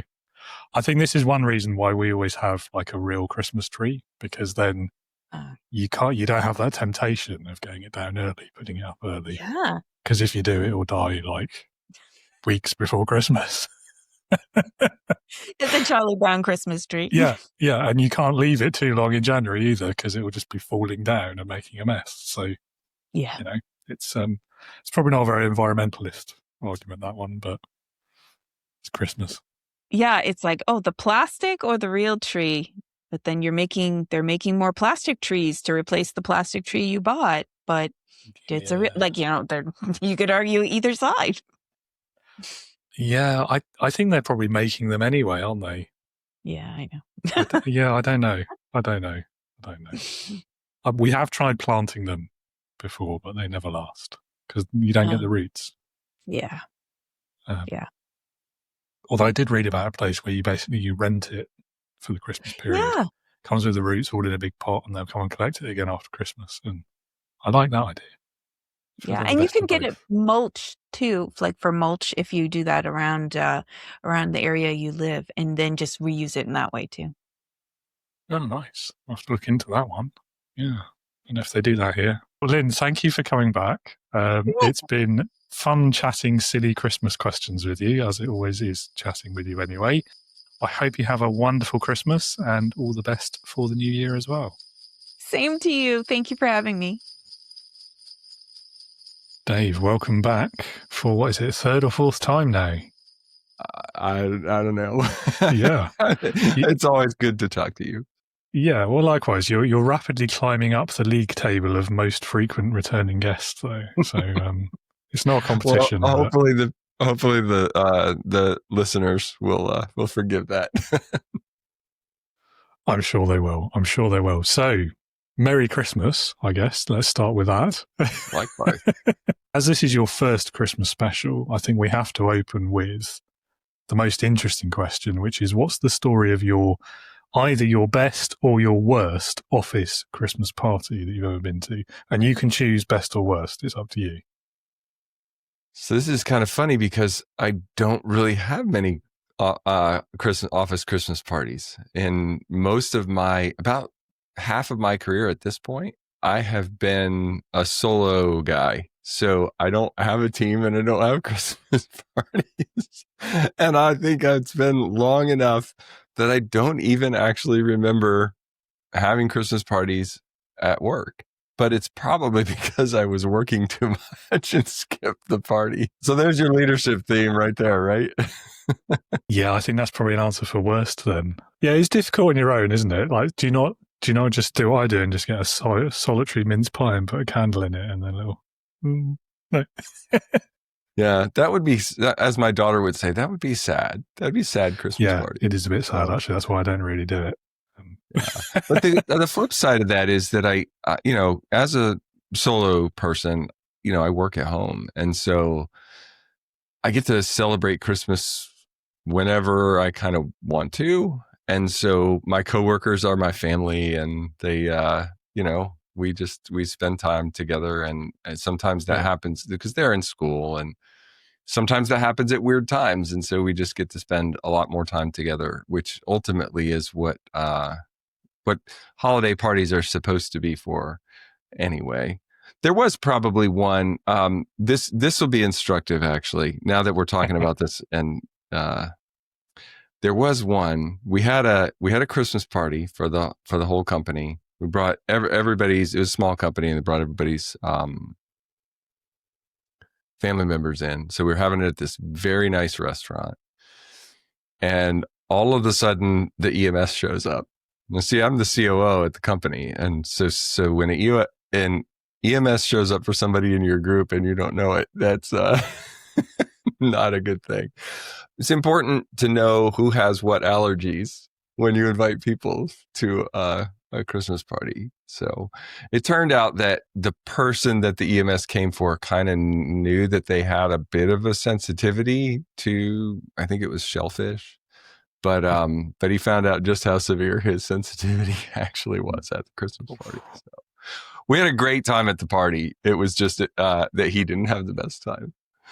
Yeah, or he had too good of a time, maybe. Yeah. Yeah, I don't think he had that good of a time. Anytime there's an ambulance involved, it's for an anaphylaxis, that's a bad thing. So, well, up to the point of it arriving. Yeah. But it is good to know. It is good to know who has what allergies and how severe they are. So. Absolutely. Yeah. I mean, it's a strange thing, isn't it? The whole allergies. So there's a lot of allergies in my family, but I feel like even for us, like 10, 20 years ago, it was less on the radar than it is now. Like now, it's everywhere you go. Yeah. It's the first question they ask, and that's a great thing. I do wonder though, like what's driven that change? And there's been a couple of examples in the UK where somebody nearly died in a restaurant because they didn't handle the food properly. But I think there's a much bigger socio-political conversation to be had around that. In fact, here in the US, they've recently reversed their guidance, and this one isn't one of those controversial reversals where they previously said, hey, don't expose your kids to peanuts until they're after 2 years of age. And then we had all these people who had anaphylaxis over peanut products. And what they've noticed is that the people who do have earlier exposure, the rates of severe allergy to peanuts has gone down. I'm not a medical professional. I'm not giving medical advice. I'm just saying what's currently happening in the news is they're noticing that the incidence of severe allergic reactions are reduced by early exposure. So take that for what it is. We spent a lot of time avoiding a lot of different things because we thought that was the best move, and then we ended up with some unintended consequences, I think. Yeah, it's interesting. Interesting. And it's only been in the last 100 or 200 years that we've had enough food security that we could do that, right? In the very earlier days, we didn't have as many options. Food wasn't as processed. There's so many different, like I said, it's socio-political, economic kind of factors that have all kind of come together to increase that. But then we also have much better reporting. So it's possible that we have a similar incidence. We just never heard about it before because we were either preoccupied doing other things or the data collection engine wasn't spun up. And if the data collection engine was spun up, but the reporting engine wasn't, how did we know what was actually happening? So lots of complicated things to figure out there.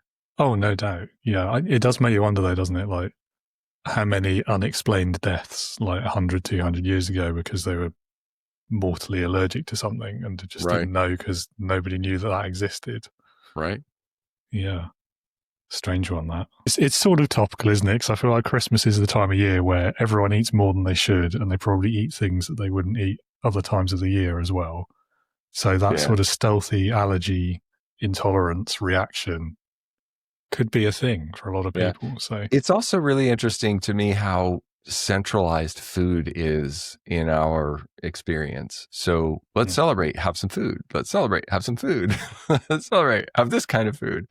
And it's funny, if you took out the food element, I sometimes wonder what would we do? Yeah, I don't know what the history is behind that. Maybe it goes back to like the big feasts of, I don't know, Vikings or something. You celebrate a successful conquest, something like, I don't know. I need to read into that a bit more. What's the history of food? Yeah, at the holidays as celebrations. I think that's a thing. I think it was a thing of the people who had land and who had inheritance and had titles, they had more resources, and so they used it to either show their wealth or to, in the most generous of cases, to make life better for the people that lived with them, to celebrate. Hey, let's have we live in the castle. Let's invite everybody to the castle grounds and have a feast or whatever. Yeah. Okay, one more slightly Christmassy themed, very. If you were put in charge of the North Pole by Santa Claus for one day, what's the first leadership change that you would make? I think I probably would let's have a little more fun with it.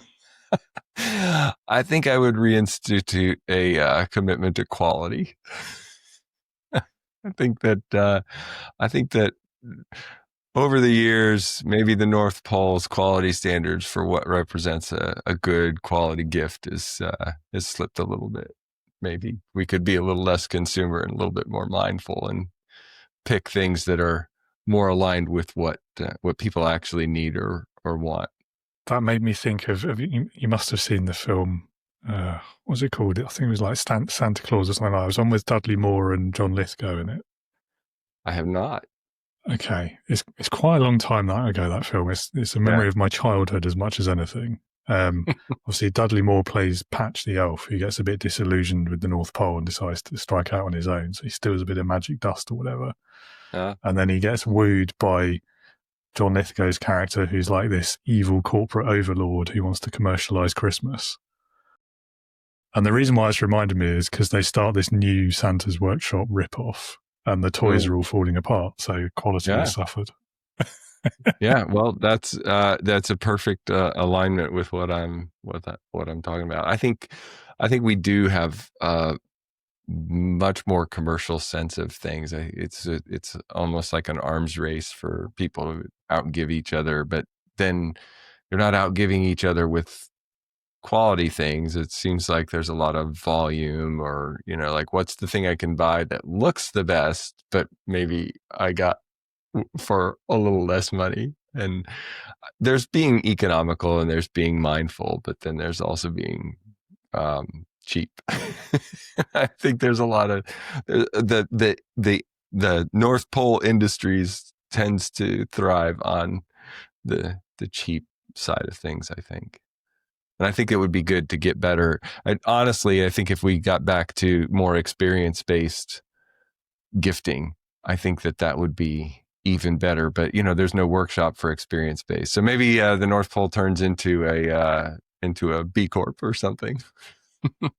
Maybe, yeah. I mean, I know what you mean. I mean, there's also like the opposite arms race, isn't there, of who can get the most expensive gift.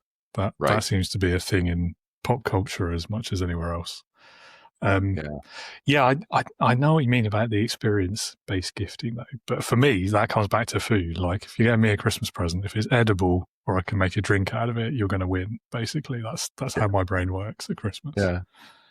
Well, that's your Advent, your coffee Advent calendar. Exactly. Right? Yeah. That's a meaningful thing for you. Yeah. And if somebody were to send that to you, they probably wouldn't spend a ton of money on it. I mean, they're not cheap. Some of these things, but they're meaningful and they're going to stick with you. And even though they're consumed, the memory of the thing stays with you, as opposed to that, like, do I throw this thing away that's sort of falling apart, but it was gifted to me? Like, or, you avoid that whole awkward moment that's really not the last memory you want your gift to have in someone's mind. 100%. And it saves that one more thing that I have to store in the loft or something, and then forgotten who got it for me at which Christmas in like a month's time. Right. I also quite like so going back, it's not quite like the experience-based gifting that you're talking about, but like there used to be a thing around homemade, but not in the sense where homemade means bad, but in the sense that someone's actually put care and love and time into something. Right. But yeah, I guess you don't see that much anymore either. Well, that takes time. Well, yeah, but that's showing the love, isn't it? Is taking the time to do it. I don't know. Yeah. I'm old-fashioned, maybe. Well, that's kind of what I meant about, like, where is the intention and where is the, even something that's not amazing, but was, handcrafted or made, then it falls sort of into the same situation of eventually what do I do with it? But, but I still have stuff that my kids have made, and it's in a box somewhere where we come across it from time to time. And that's a good memory of, hey, do you remember when? And I think we could do with a little bit more humanity in the holiday season at the North Pole. Yeah. I think that's a good choice, a good answer. Yeah, absolutely. I like it. But Dave, thanks for being back again. Merry Christmas. I hope you have a lovely Christmas. Thank you. You too. Craig, welcome back. Lovely to have you back on the show and to see you again. And I don't think anyone's going to struggle to work out the theme of the episode with what you've got on your head. Yes. I'm wearing a green hat because it is pretty cold today, and I rode my bike to work, and I needed the protection. The reindeer, not so much help. Well, yeah, I mean, do they light up? I hope they light up. I need to get that model next year, I guess. Oh, that's a shame. So they're no good to you if you're riding in the dark either. So. Lovely. Well, Merry Christmas. Also to you, David. Also to you. What is your best or worst office Christmas party story? Okay. So I do not ever recall having an office Christmas party. So maybe that's my worst experience of it, and also my best, because office parties can be kind of awful. So I've been spared, David. I've been spared. So you're not the first person to give that answer either. I'm starting to wonder if they're not as fashionable as they used to be. Or people have gotten wise to how badly they can go. Yeah, maybe. Hopefully that. Yeah. I mean, people will leave out plates of cookies, and I teach in a university, so occasionally we'll try to have like a get together with the students or something. So that might count as an office party. But those have been pretty good affairs, so I don't have any complaints there. Next question. Yeah, fair enough. Fair enough. Now I can see it. It's probably more scope for it to go wrong in a university setting, but that's why it doesn't, because people are more careful. I guess. It's 10 p.m. on the 23rd of December. You are the head elf. What are you going to be doing to prevent burnout in your team and still making sure that every child gets a present this year? So 2 ideas for you, David. The first is to make an extra plate of cookies for the mid-level managers, because according to a 2024 Gallup report, they are the ones burning out the fastest. So in the elf hierarchy, I'm going to be keeping my eye on the mid-level managers and making sure their plates of cookies are nice and full. And if you'll allow me to be self-interested, I think I might also gift wrap a copy of my new book, Digital Overwhelm, and see if that can't be of help too. Shameless plug there. Maybe slip a few in stockings as well. Yeah, I get to do a selfish plug if I'm head elf. No, that's fair. Yeah. It's, poor old middle managers, eh? It's it's only getting worse for them, I feel. Just getting squeezed from both sides, aren't they? Exactly. Yeah. And I'm sure it's hard to think of a more like stressful and time pressure environment than the North Pole on the 23rd of December, isn't it? Like, That's right. Yes. Yeah, amazing. That's a pretty good answer. So next question for you. I'm going to ask you this one. We've not had this one this year yet. A few people answered it last year, but this is your first time doing the special. So what are the leadership lessons you think we can take from Santa Claus? Mm-hmm. Well, I think consistency builds trust. Trust has been one of the big workplace deficits of 2025. And so consistency matters. But on the other end of things, invisible labor is also very important. So keeping your eye on the work that nobody sees, that really makes the workplace hum. That's a super important thing I'm learning from Father Christmas. And then, don't have a scarcity mindset. Have an abundance mindset. I think that's another Christmas lesson from Santa. Now, I've been known to give him a hard time because he's got magic on his side, which feels like an unfair advantage, but also, like, best will in the world. He's only working 1 or 2 days a year, isn't he? Let's be honest. Like everyone else, it's the unseen work you mentioned. They're doing it all behind the scenes for him, aren't they? I think there's some list making going on, some tying down of various lists, some checking once, twice, 3 times. So, yeah, the guy's got some work to do throughout the year, but it's work you can do in an easy chair next to the fire, I suppose, in my imagination anyway. Yeah, I think you're probably right. He does make the list as well, doesn't he? He doesn't just check it. I'm trying to remember the lyrics of the song. Yeah? Because if he's not even making the list himself, that's one less thing. I think Santa these days probably has an artificial intelligence platform that's at his beck and call. So yeah, absolutely. ELF, whatever that stands for. Mm-hmm. Yeah. That's right.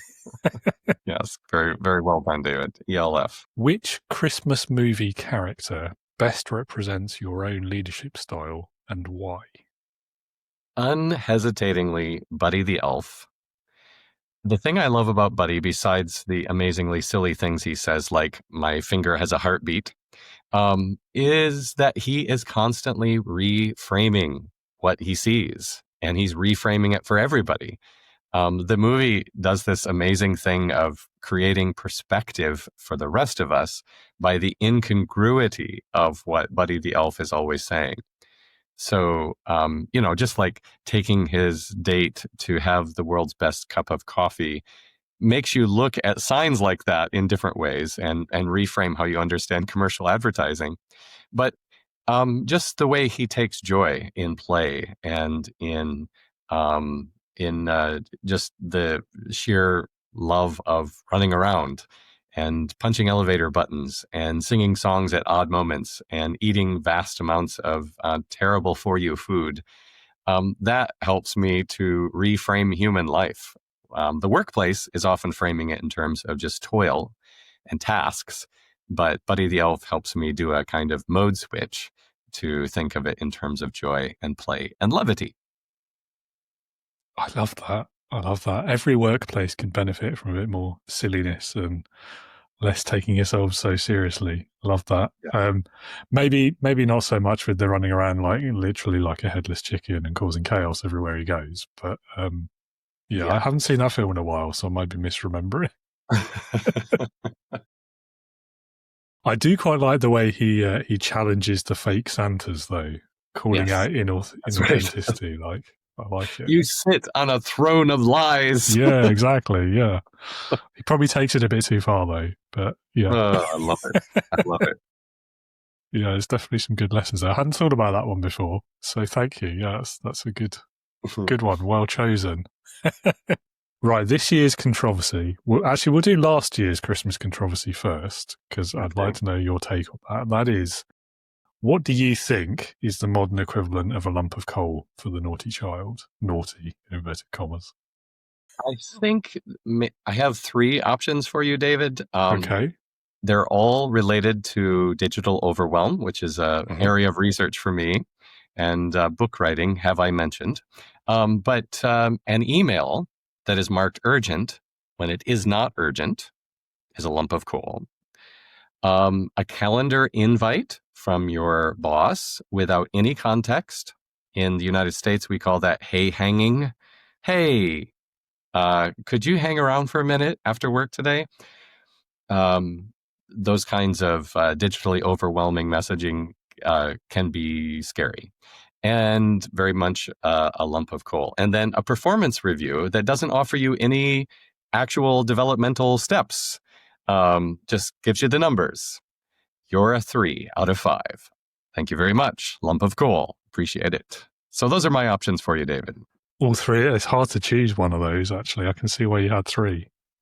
I don't know if an email can ever truly be urgent by its very nature. Like, if it's really urgent, you're going to phone me, aren't you? Let's be honest. Like, oh, I need somebody to remind me of that on a regular basis. Just follow me around, as my fingers are twitching, towards the Outlook button. Just no email is ever urgent.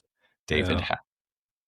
I mean, I don't know. Maybe it's just so for me, my generation, like, email at its inception was a formal means of communication. It was like letter writing, just delivered via different means, right? So nobody sends an urgent letter anymore. It's partly because of our postal system, right? You can't be urgent because it'll take a week to get there. Yeah. I mean, you can sort of imagine in a Jane Austen novel or something, or a movie set in the 19th century, somebody galloping along a dirt road holding a package, but it's hard to imagine today. Yeah, I think if the means, I mean, email or whatever it is, but if your chosen means of communication is potentially slower than a smoke signal or a signal fire, then it's probably not an urgent topic, because you would choose something else, wouldn't you?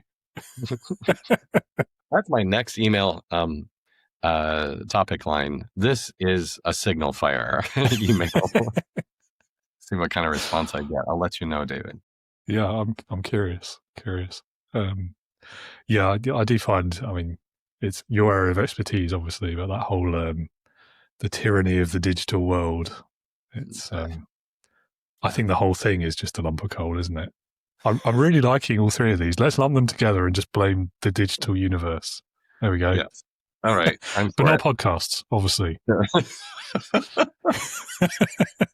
This kind of digital communication is life-giving. Yeah, good. I agree, obviously. Amazing. I like that you took that in a more professional direction as well, because last year's debate was between things like the socks in the stocking or a piece of fruit or something like that. So okay. I enjoyed that. No, it's much better. It's more educational. We like that.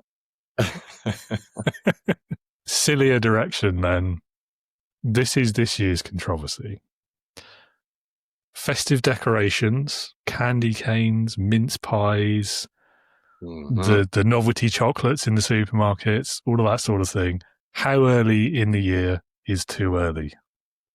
Okay, so staying on brand for me, I'm always thinking about digital overwhelm in the attention economy, right? So I would say that a decoration is too early when it is crowding the attention of your team, and it is precisely apt when it creates a sense of eagerness instead of the weight of overload. So how's that for a communicational version of Christmas decorations? We don't usually think of decorations as communicating something, but they do. They signal. So what do you think, David? You're right. They absolutely signal. They almost they contribute to the atmosphere, don't they? Which becomes part of the culture. And you can feel if you get it right or wrong, I suppose, you can feel the mood shift in the office, can't you? If the Christmas decorations go up, and maybe. Yeah. And how much energy and money, let's be honest, has been spent on them as well. Whether the HR or the office managers had to cut them out of old printer paper and versus actually spend some money on them. That sends a signal as well, I think. That's right. Well, I told you about the department party for students and faculty that I'm looking forward to this week. And one of the controversies in the office was what to put on the posters that we were plastering around campus. And so we were actually, it was kind of a communal moment. We were clustered around the computer trying to figure out, now, how do we cue students that this is for them too, and it's not just a weird thing that the professors are doing. So it'll still be seen as a weird thing the professors are doing, but hopefully we can lure a few students into the celebration as well. Yeah, I guess the proof will be in the pudding when you made the right choice there. Yes. Figgy pudding, I hope. Yes. Well, not sure how I feel about that. So, anyway, I hadn't made the connection of the relevance actually to the overwhelm piece, but you're absolutely right. I mean, it is part of this whole consumerism culture as well, isn't it? I mean, here, don't know what it's like in the States, but for us, we had, I think the week before Halloween was the first time I saw Christmas themed stuff on the shelves in supermarkets. And that's kind of where this question came from, because I looked at it, I was like, I swear it's getting earlier every year. This is too early. I'm not thinking about buying my Christmas chocolate in October. Like, what is this? Yeah. Mercy. I mean, I've probably asked all of the questions. I have really enjoyed this, David, and Me too. I love the concept. So I wish you all the best as you I don't know. Do you have a team of people working on this, or do you have to edit yourself, or what? Yeah, it's just me, I'm afraid. But do you know what? I say I'm afraid. I actually see that as a positive, because I enjoy doing the editing. Like it's kind of a zoning out sort of thing for me. But also, when I'm having these conversations, I don't always like soak as much of it up as I'd like to at the time. So having the opportunity to listen back to it, I feel like it's like having the conversation a second time and like, I remember that and I forgot about this. And yeah, it's just the way my brain works, I guess. But that's lovely, David. That's lovely. I do a lot of editing myself, so I'm going to try to absorb some of that ethos. I'm also noticing that my habit of nodding vigorously to whatever the other person is saying is exacerbated by these reindeer headbands. So maybe this is something I should keep as a practice to remind myself not to be overeager when I'm talking with people. I don't know. It's difficult. That's a problem I have as a host as well. Obviously not the reindeer, but you do feel like, because unless you just don't show yourself in the videos, you want to like feel like you're paying attention, you're part of the conversation. You want to show that you're engaging with it. Sure. But it does look a bit weird sometimes when you're just looking back at clips of yourself with just this inane grin on your face, or your head bobbing up and down all the time. But I don't know. I feel like that's better than just sort of standing perfectly still and everyone's thinking you're frozen. You got a point there. Yeah. Yeah. Anyway, well, Craig, thank you for coming back. Have a very Merry Christmas and all the best for the new year as well. Thanks much, David. Bye-bye. Oh, hello. Hello, Emma. Welcome back and Merry Christmas.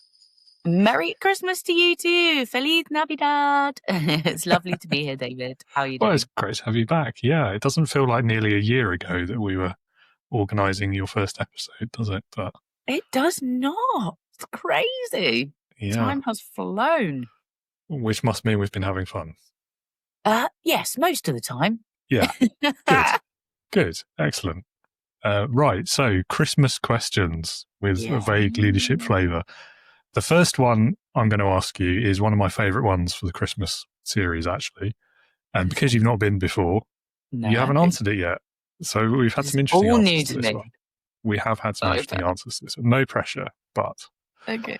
So what is the best or worst office Christmas party that you've been to? You can choose whether best or worst. It's up to you. But do tell. Wow. I can't remember any that were awful, which I guess is wonderful, isn't it? However, I can remember the most memorable I ever had was when I was working for a software engineering firm called Squire Technologies, and we went to a place called Moonfleet Manor, which is a very historical old smuggler's haunt turned into a fancy bespoke hotel.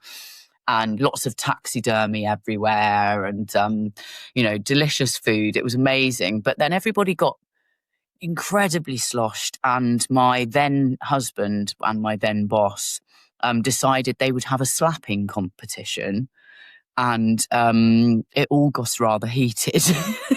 It got a bit extreme, but yeah, that was pretty fun. I think there was some, riding bulls or bears or lions or something in the corridors. Yeah, it was pretty mad. Not live ones, I assume. No.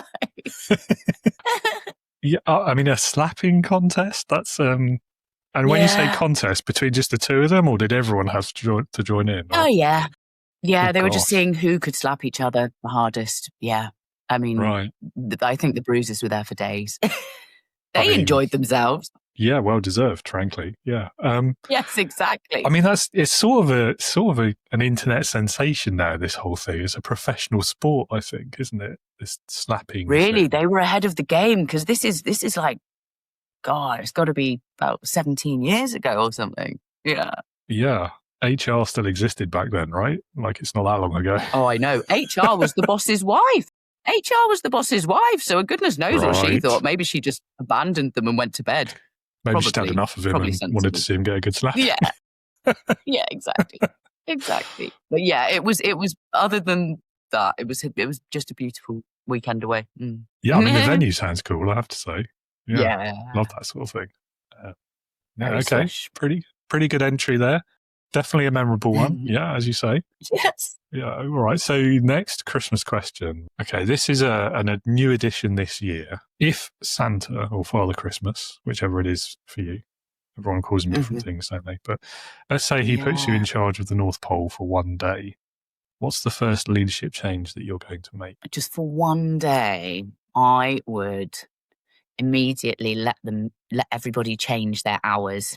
I would round up all the middle leadership elves and I would say, look, you can go and talk to your teams. They are allowed to set their own hours within reason. Obviously, I don't know if candy canes need to be poured at a certain time of day or night, then fair enough. I can't do anything about it. But yeah, if they want to work from 10 p.m. all night, or if they want to come in and do it in the morning, then do it all in the early hours of the morning. Go for it. If you want to cram it all into 3 days, go for it. I would say set your own agendas, and it's all about the results.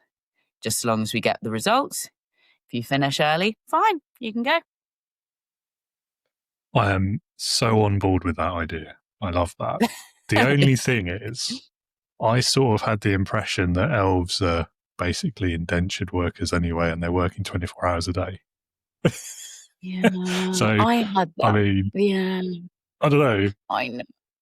I feel like they're just like little slaves, but they're delighted to be doing that. And yeah, no, I know it is maybe a bit much. But if there are more organised shifts going on at the North Pole now, then then let them organise their schedule a bit. Yeah, I mean, the real question is, have they moved with the times? Yeah, it's a difficult one, that. Well, one would hope so. Yeah. Like, you would have thought that most of the work is being done by robots now. My friend sent me a picture of she's in Wales in the supermarket, and there's just a robot, skimming round all the aisles, doing all the cleaning. Yeah, my brother has the same one at BMW, so it's that's the thing. Everything's being replaced now. Well, that's not made it to this Poor elves. to this bit of the southeast yet, or I just haven't noticed. Like, when I go through a supermarket, I'm not paying much attention, to be honest, to anything other than the food. Yeah. Take me to the hummus and crisps or whatever it is you're there for. Yeah, agreed. Absolutely. All right, so a variation on that question.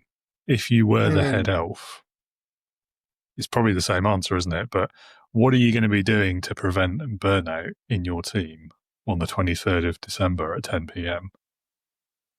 Well, I actually have a slightly different question. So yes, obviously we would have completely eliminated the reaching burnout stage, because they'd have been organising their time, to align with their circadian rhythms and energy levels, etc. But I would actually encourage everybody to be whistling while they work and listening to music and singing, because apparently you're 80% more productive if you're listening to music. I mean, there are some roles where that is not going to work, but Yeah, and obviously we all know the benefits to reducing cortisol if you're singing and things like that. So I would really be encouraging them to lean into the musical side of things as they're working, and I think it would increase like morale and cohesion and stuff. Yeah, they could all take turns in choosing the music or something. Yeah, I mean, obviously it's Christmas carols all year round, isn't it? I mean, that's Of course it is. Surely they don't have a choice about that. No, you're right. You're right. I wonder if even they can have their fill of George Michael and Mariah Carey. Yeah. And the whole music and productivity thing, I didn't know there were actual studies into this. Anecdotally, I found that is definitely true. But it's nice to know there's real science there too. There really is. I was double checking the stats and everything. Yeah, it's very widely reported. Very cool. I don't know whether you're one of those people who can listen to music whilst they work, though, because some people I talk to, they can't do it. It depends what I'm doing. It interferes with concentration. Yeah. Yeah, it's quite difficult when you're editing a podcast episode, for example. Anything with lyrics in it, I lose the thread of the episode if I do that. Yes, yeah, bang on. And if I listen to jazz or classical or just sort of quite sparse beats, then they will keep me really, really focused. But I have to be doing quite a mindless task to be listening to R&B and all these lyrics, as you say. Yeah, I find if I'm doing anything that requires like a long period of typing, or if I'm writing anything. Yeah. I was going to say like rock. Did you know classic rock now has been rebranded? It's now grandpa rock, which makes me feel ridiculously old and sad. What? So so it's listening metal to now. Led Zeppelin. Yeah, exactly. Yeah. Oh, which is kind of upsetting. That's grandpa rock. Yeah, so I'm told. Okay, well, but I have it's funny you mentioned days. Led Zeppelin. Yeah, it's Led Zeppelin and Rush. I find are the ones the best for like typing rhythm, for me anyway. Oh, very good. Yeah, very good. Okay. Love Led Zeppelin. Yeah. Well, my weird claim to fame is I once very briefly shared a stage with Jimmy Page. What? How? Tell me more. Because when I graduated university, he was getting an honorary degree the same day. So it was literally like the time it took me to walk across, take my certificate, shake a hand, and walk past again. Cool. But it still counts. It does count. This would be great in in one of those like husband and wife type quizzes where you know it's just one of those really cool facts from your life, isn't it? Yeah, love it. Pretty cool. Yeah. Barely remember it, but never mind. I know it happened. I have photographic evidence. Yeah. Yeah.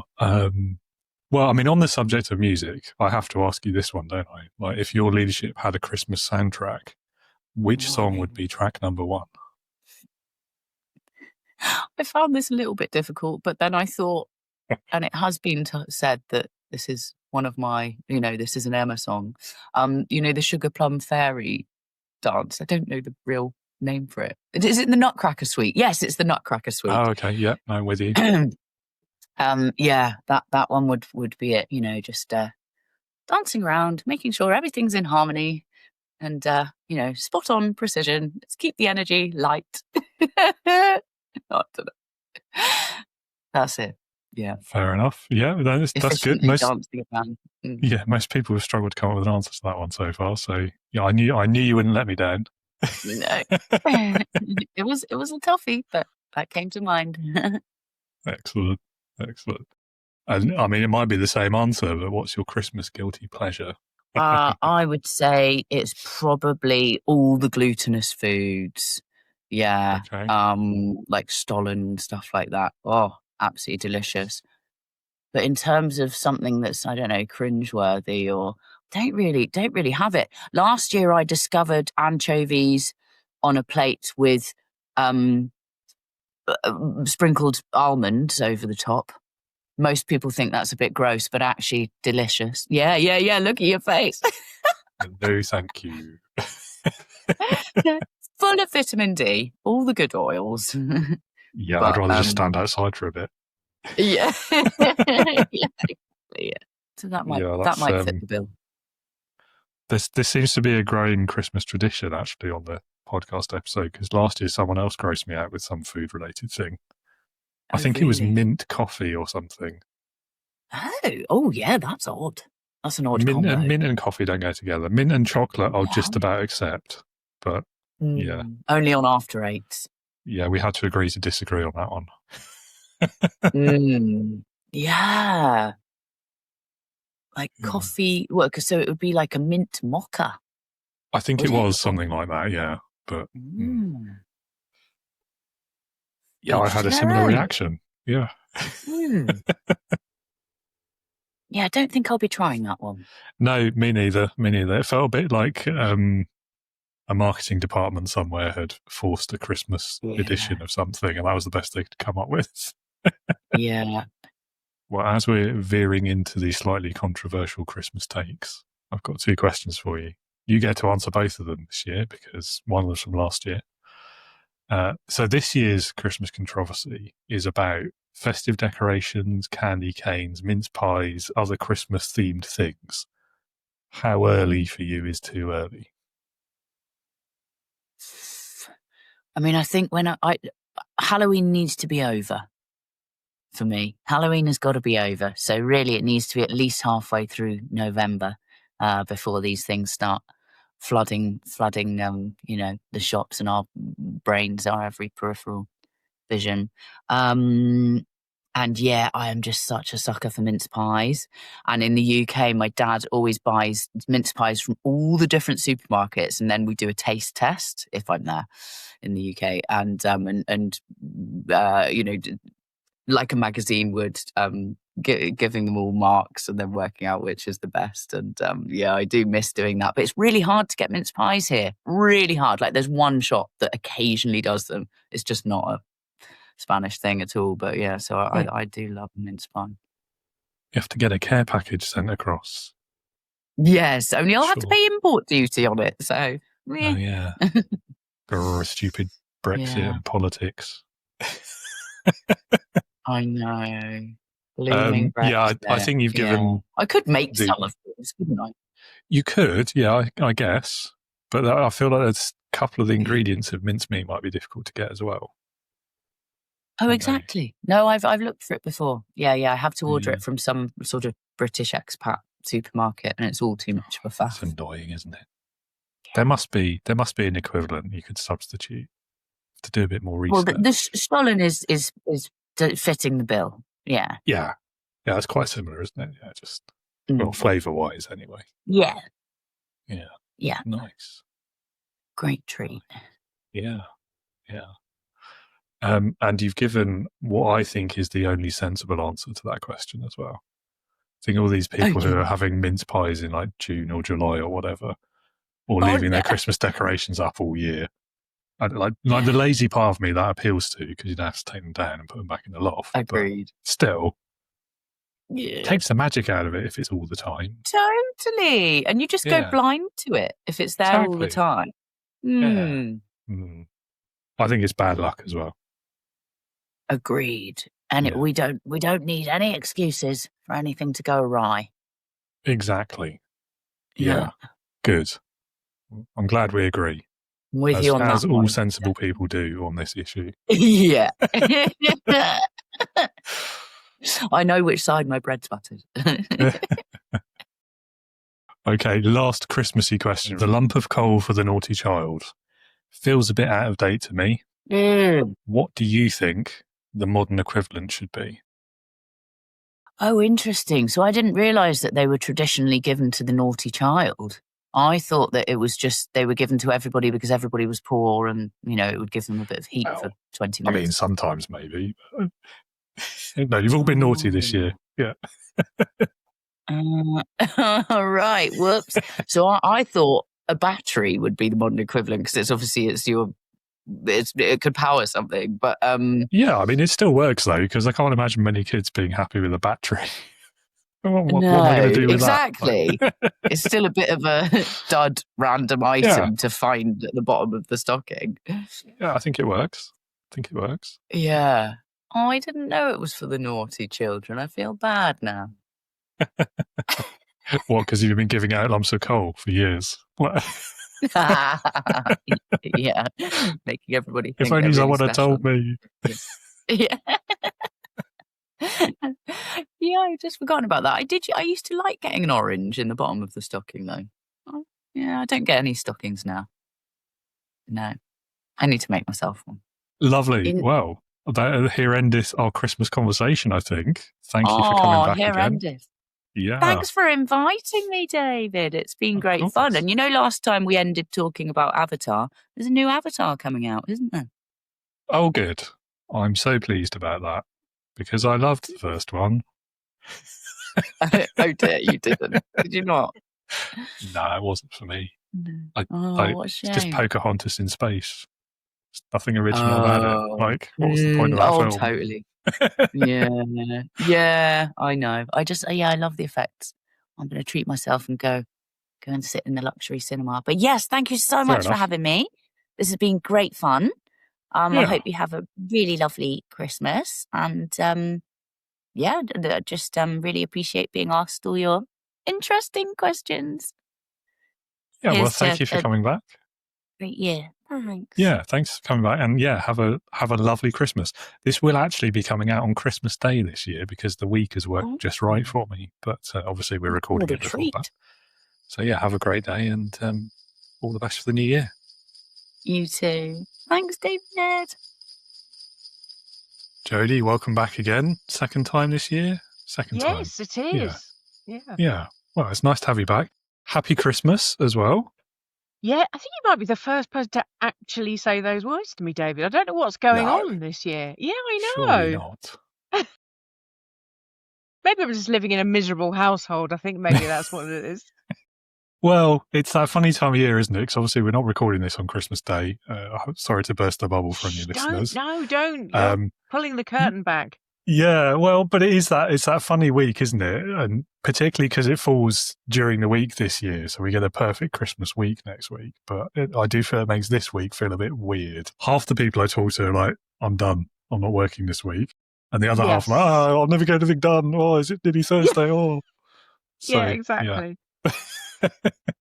Anyway, well done for the Christmas hat as well. It's not quite a Christmas jumper, not as resplendent as mine, obviously, but No, I don't own a Christmas jumper. It's just too many synthetic fibers for me. I'm not down with it.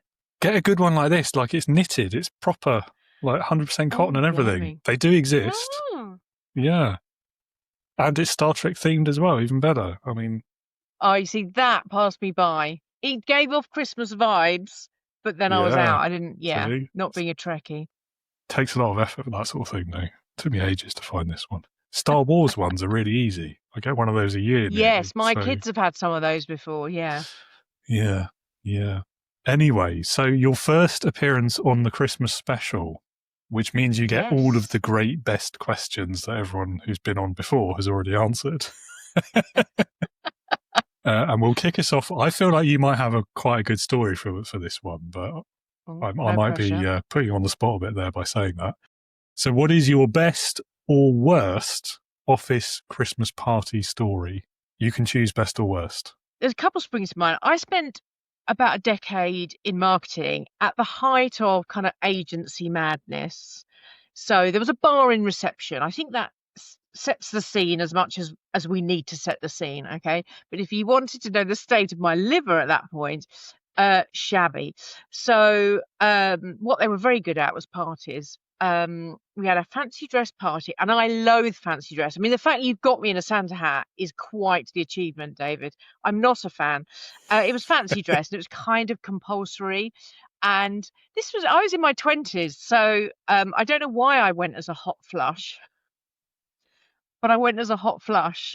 Okay. And I basically built a cardboard toilet system on my head, complete with a chain and a thermometer that was reading very hot. So I kind of like foreshadowed my own menopause about 30 years before it happened. And everyone else looked really glamorous in their fancy dress. And I went basically as half a toilet. Yeah, it's always a risk, fancy dress, isn't it? You have to really know like the host and the context well, because Some are silly Yeah. and some are like classy but different. Yes. Yeah, exactly. Exactly. I mean, the next one I'd completely checked out of effort. I mean, it was a huge amount of effort to make a Bet, yeah. toilet system. Next time I went as a hula girl and I literally had a sweatband, a stick of wire, and a hot glued a hula hoop to the top of that piece of wire. And that was my fancy dress. Yeah. I mean, that's more effort than I went to last time I attended a fancy dress, because I'm the same as you. I absolutely detest it. So the one time I was persuaded to go, I decided I would go as a 1930s US gangster, which sounds, that sounds really involved. Like kind of No, it's Bugsy not. Malone vibe. You just Is wear that a kind suit, of where we're at? right? You just wear a Yeah, suit yeah, and then you yeah. get a wide brimmed hat, and that's it. Minimum effort. It was brilliant. Loved it. You can only get away with it once though, so I never went to another one. Yeah, that's right. Yeah. This is my last one, guys. Make the most of it.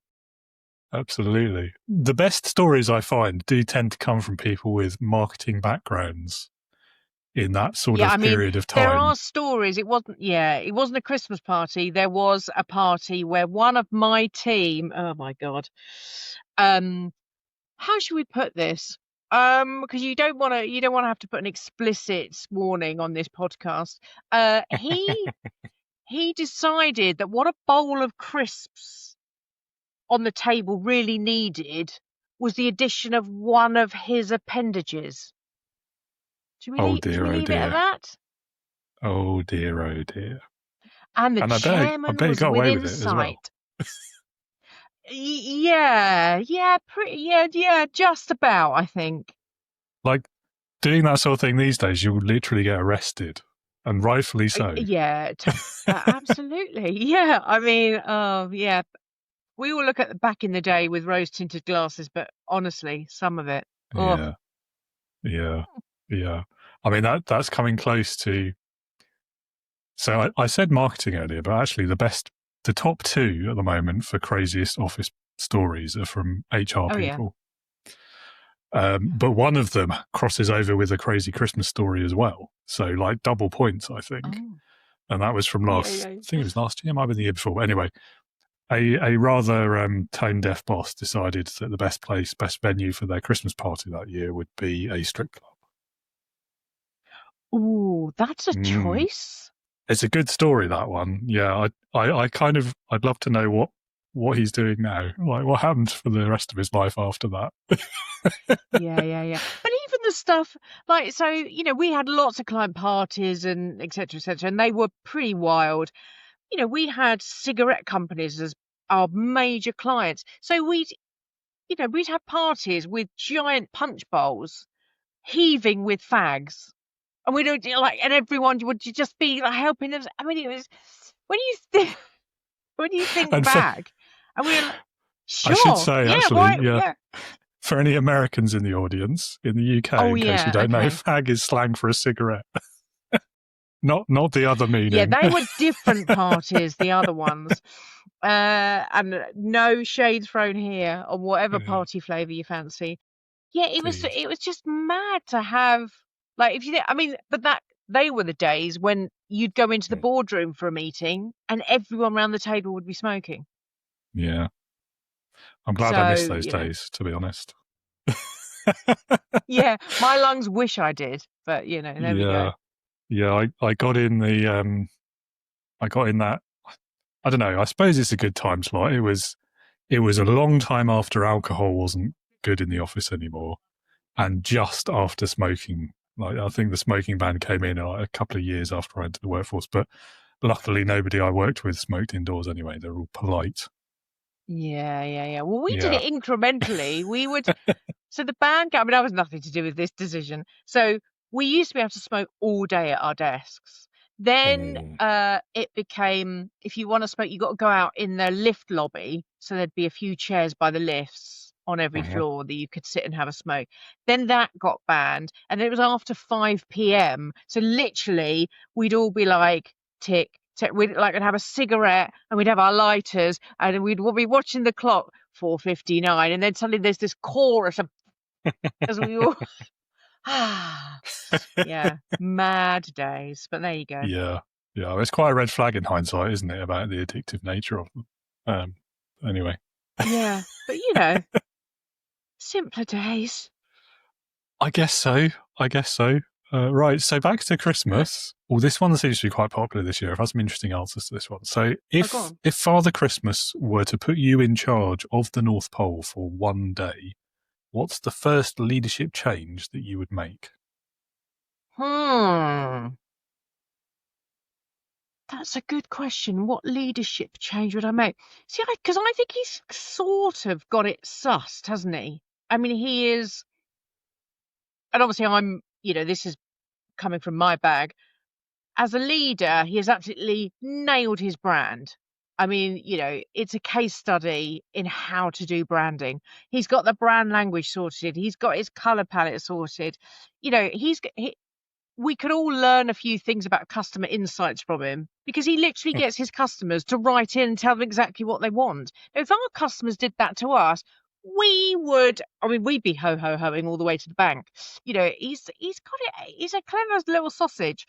And even, if you believe the hype, the song, he sees you when you're sleeping. I mean, I'd say, as market research goes, that's slightly verging on the stalker side of marketing insights. But he's Taking got it it a bit all too far, sussed. that, isn't it? Yeah. Yeah, that's right. So I think that side he's fairly impeachable. I think he's got it all sussed, and he's great at delegating. I mean, what does he actually do? Well, this In is the thing. theory, like one day, maybe that's it. Maybe he'd roll his sleeves up and bloody do some work on some of the other days of the year, please. Let's model a little bit of pitching in, and rather than delegating to those poor bloody elves working their little fingers to the bone. So yeah, I think that's what he should do. Yeah, I like that. I think it's like, I'm all for like effective. I'm not sure about the word delegation, but I'm all for like the effective distribution of work among a team like that, because that's the point of a team, isn't it? You can't do it all yourself. But Sure. I also think every now and then, maybe even more frequently, like the leader should actually do some work themselves as well. Like, it's quite important for respect and team morale, and showing that you're one of the team, not above the team or aside from it. Yeah, absolutely. And maybe he worked his way up. My sense is he didn't. I don't think he did. And I think when you when you don't have that on the ground understanding of what it is, that's when you get leaders who go, well, just do it, do this, and they have no sight of the impact that will take, or how possible or otherwise it is that he's asked them to do this thing. I mean, although he is he's the man that makes the impossible happen, so maybe that's not relevant. But I think take your coat off and get involved, Santa. Come on. Although, actually, thinking back to like some of the mythology of St. Nicholas, he did used to do it himself, didn't he? Like before the elves, he was the one like jumping through the windows or whatever, before all the chimney and the commercialized version of him. So yeah, maybe. I mean, maybe, but then there's also, as you say, there's like that classic leadership management thing, isn't it? Like the higher up the ladder you go, the further removed you are, not just in terms of hierarchy, but time from the actual work. Yeah. So back then, when he was giving them, I don't know, like a turnip or a lump of coal or whatever. So maybe he did used to do it himself hundreds of years ago, but what does that tell him about these days when kids want iPhones and AI and VR goggles or whatever they want this year? I lose track because I don't have kids. So yeah, and does he ask the elves for ideas? That's where the best ideas come from. That the people doing the thing, seeing from all these different perspectives. So I'd be finding out just how he harnesses all that creativity. Yeah. I mean, the elephant in the room there is, does he? Like, are the elves slaves? Are they being paid? Do they have a choice? Like, or are they AI? That's the other one this year. Oh, okay. Oh God, don't go there. I was in quite a nice Christmassy mood, and now you've got to spoil it by talking about AI. Yeah, maybe. Yeah, maybe they are. It depends. Let me see what presents he brings, and then if they're crap, then it's definitely AI. Yeah. We'll see. It's- Jury's yeah. still out on that one. That's a really great point as well about the letters. I'd forgotten about that. I was talking to someone else about how they can't really take like the agile approach because you can't build it on user feedback because that would ruin the magic if you did that. But I completely forgotten that. Just mind blank or whatever. But he gets all the letters, doesn't he? Like kids are writing to him, telling him what they want. Of course. I So mean, that's blowing my argument out of the water there. My whole Santa knowledge, which is superficial to say the least, is pretty much 98% built on Arthur Christmas, the film. So, I credit them for reminding me, because I have watched it in this Christmas season because it's my favourite film, that the letters play a very important part in it. Yeah, I mean, maybe they could, digitize, or, let's not involve AI, but maybe we could have an easier way of getting in touch with him and, giving them the list of things we want. But in essence, it's a brilliant mechanism. When we get off the call, I'm going to go and ask ChatGPT to write me the most powerful, meaningful letter to Santa Claus that will absolutely guarantee he will bring me the gift that I want, and just see what it comes out with. Come on, David, write it yourself and then get AI to edit it. This is the way we know best copy works. Come on. I know, but for fun, I want to see what it comes up with, or whether it will tell me that, the secret about Santa, or whether it will play along. Like, I want to know. There you go. Well, that's an Watch experiment. this space, more to follow. Yeah. Amazing. Right. Well, so you've mentioned After Christmas, and I must say that's a popular film that's come up quite a few times with other guests, which I think it leads me into this question that I find quite fun.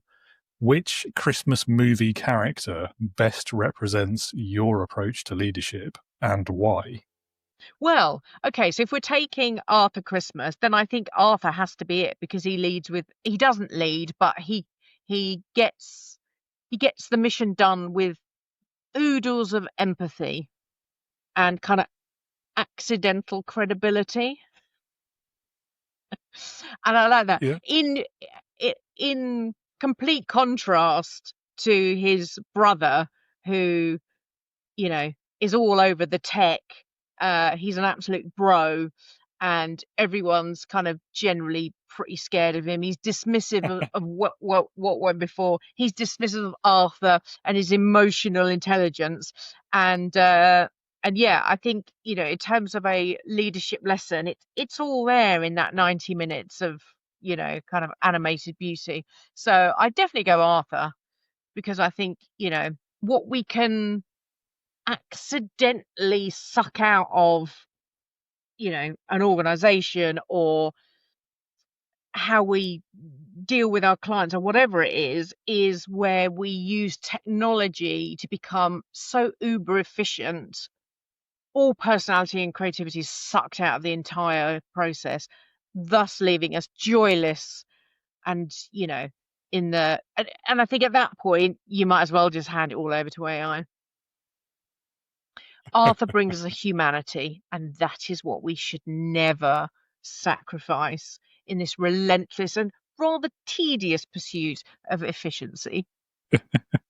Yeah, no, I agree with you. I mean, Arthur's a great example for leadership and for business, isn't he? Because he's putting the purpose, the people, the end user, the customer first, and what their needs are.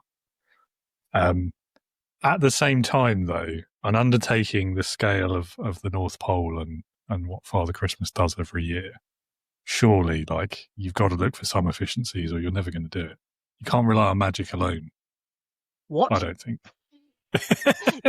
Absolutely. And I think that's where they get to, though, isn't it? That Steve has his place with his handheld, kind of consoles of doom and, data-driven patheticness. And Arthur brings the humanity and the emotion and the, kind of connection with the customer. And he truly has their best interests at the center of his decisions. And so, the happy ending is that they all come together as opposed to fighting against each other. So, I think there's some kind of really trite lesson in there for all of us, isn't there, David? Yeah, probably. Yeah. It's a good lesson, though, and it's a good answer to that question, I have to say. Yeah, very well reasoned. Got out of that hole. Yeah, nice. All right, musical question now then. We've done film, now we'll do music. If your leadership had a Christmas soundtrack, which song would be track number 1? Well, I've just got to go with the ones that I enjoy listening to at this time of year, really for no deep and meaningful reason. So it's going to be, Fairy Tale of New York, because it's probably fairly representative of kind of my vibe, which is sweary, fun, a little bit kind of left field, maybe not the obvious choice, although it is incredibly popular. I'm not saying I'm incredibly popular. I'm saying that song is incredibly popular. Just make that really clear. Yes, sort of rousing and emotional and full of meaning. But also, I have just watched Spirited. Have you ever watched Spirited? It's on Apple. It's Doesn't ring a bell. It's the guy who bought Wrexham Football Club, really famous actor. His name has dropped out my head, and Will Ferrell. I think Ryan Reynolds. Yeah. And I'm not a fan of musicals. It is musical though, but there are some absolute bangers in there. One, how do I summarize the premise quickly? So there's 2 standout songs for me. One of them is where Ryan Reynolds' character, who's this hard-nosed, like F everyone PR guy, does a song, but he's addressing an audience of real Christmas tree vendors who are desperate because their industry is being decimated by artificial trees. And this is the best marketing story I've ever. It sums up this faux authenticity narrative that we've all been sucked into. Just got to be authentic. That's all you got to do. So he creates this faux authentic positioning for the real tree guys, and it is absolutely superb. And I love it because it pokes fun and a real hole in this whole authentic thing. That word I have such an issue with that word. And that song sums it up absolutely to a T. So it's not really about leadership. It is just about my relationship to that song. I'm thinking, yes, you've absolutely bloody nailed it. This is everything that I love and hate about marketing in 3.5 minutes, involving tap dancing, sparkles, and lots of rousing choruses. So there's that one, which I absolutely love. So that for me, I'm sure it must be on YouTube. If you don't have Apple, go and find it. It's superb. Okay, will do. Yeah, I know I do have Apple. There's too many amazing shows on it to not have it. None of the others are Christmas themed, though. So we won't David, is to go and watch Spirited. I've watched it every year since it's come out, and it's amazing, and it's funny, and it doesn't take itself too seriously, because I am not a fan of schmaltz. I mean, there's a smattering of it, but I love the ending. Nice. Okay. Well, I mean, it sounds like it ticks the boxes for a Christmas film. So. Yes, absolutely. So every year I like to ask a Christmas controversy question. I'm actually going to ask you last year's. Because I think it's more fun and better than this year's. Okay. So, what would you say is the modern equivalent of the lump of coal for the naughty children? To give to a kid or to give to anyone? Well, for the naughty person, let's say, yeah. I would give the naughty person, and I'm not making myself popular by saying this, a self-help book. Because if there's one thing I do not want to find in the bottom of my stocking, it's a self-help book. So that would be my equivalent, I think. Or Haribo, because I think they're so bloody overrated. I'm sure naughty kids would love them. But yes, Haribo, that would go. It's basically what Christmas presents would I put in the bin? Self-help books, Haribo. I don't mind socks, but I never get the socks I want, so socks can go in there. And socks for a naughty kid, well, that would serve them right. Or one sock. Although I'm starting to give Dobby vibes now. If you're No, Harry Potter wait, fan. no, hang on. You can't do one sock because that's incentive to be more naughty again next year, so they get the other sock. It's true. I'll give them 3 socks. Yeah. What would you give as a? It would be alternative socks to for me, coal? I think. Would Yeah. it? That's kind of Yeah. like the nemesis of Christmas I presents. think so. I think Yeah. because it's. I mean, if you think about a lump of coal, like it's functionally useful, but nobody really wants it. And for me, that's Yes. socks. I've not reached the age where I get excited about a pair of socks yet. Yeah. Yeah. No, me neither. So yeah, I think Good. the socks is quite a good answer. But then I am so hard to buy for. So I would put most presents in the bin, to be fair, because I'm an ungrateful sod. And I'm Well, very at least choosy. you're self-aware about it. But Does that make it better, David? Your present's somehow, going in the bin, yeah. but can we all just congratulate me on my self-awareness? Yeah. I don't know. I think it's better than someone who doesn't realise they're being Possibly. miserable. I mean, I do just say to my family, I'll buy the gift and wrap it. I will even wrap my own gift up, pass it to you on Christmas Eve, and you can pass it back to me on Christmas Day. That is my perfect Christmas transaction. Oh man, that takes all the magic out of Christmas. Can't do that. Yeah, I'm not. You may have sensed I'm not a particular kind of romantic or That's kind of fair. like the magic. What about just give them a short list of things that would be acceptable gifts, and then they get to choose one thing, so you still get a bit of a surprise. Yes, you could do that. I'm just not a fan of surprises, David. I know what I want. Let's just cut to the chase. I'll get it. And also, the people around me, we're all very busy. No one's got time. It's all effort. So I'll buy it. I'll buy it. Just backs me what I've paid. Lovely. Everyone wins. You're not faffing around buying stuff. I know what I'm getting. I'm being reimbursed for it. I'll even choose a wrapping paper that I like because your wrapping paper's crap because you have no taste. So it's a win-win. Wow. I mean, each to their own, I guess. But Jodie, what about the magic of Christmas? Yeah, I designed my Christmas tree. Well, I've had it for about 20 years. It's ultra modern and it's made out of wood. It's flat pack and it comes out and it's my dream Christmas tree. Okay, because it's super, super contemporary. It does have baubles on it, but they are in very specific places and it's and most years one of my sons says to me, "Will we ever have a real Christmas tree, Mum?" And I'm like, "Sure. When you're paying your own mortgage, you fill your boots with traditional naff Christmas trees. While you're under this roof, we go for the grey and silver, contemporary, modern, some might say brutalist Christmas tree." I mean, it's made of wood, so that's already made it better than the majority of artificial Christmas trees in my book. Well, okay, I fear I need to clarify this. It's made of MDF. However, still, it was a tree once. Okay, then Some trees there's a once. question. Was it? Does MDF actually have this tree? Not sure.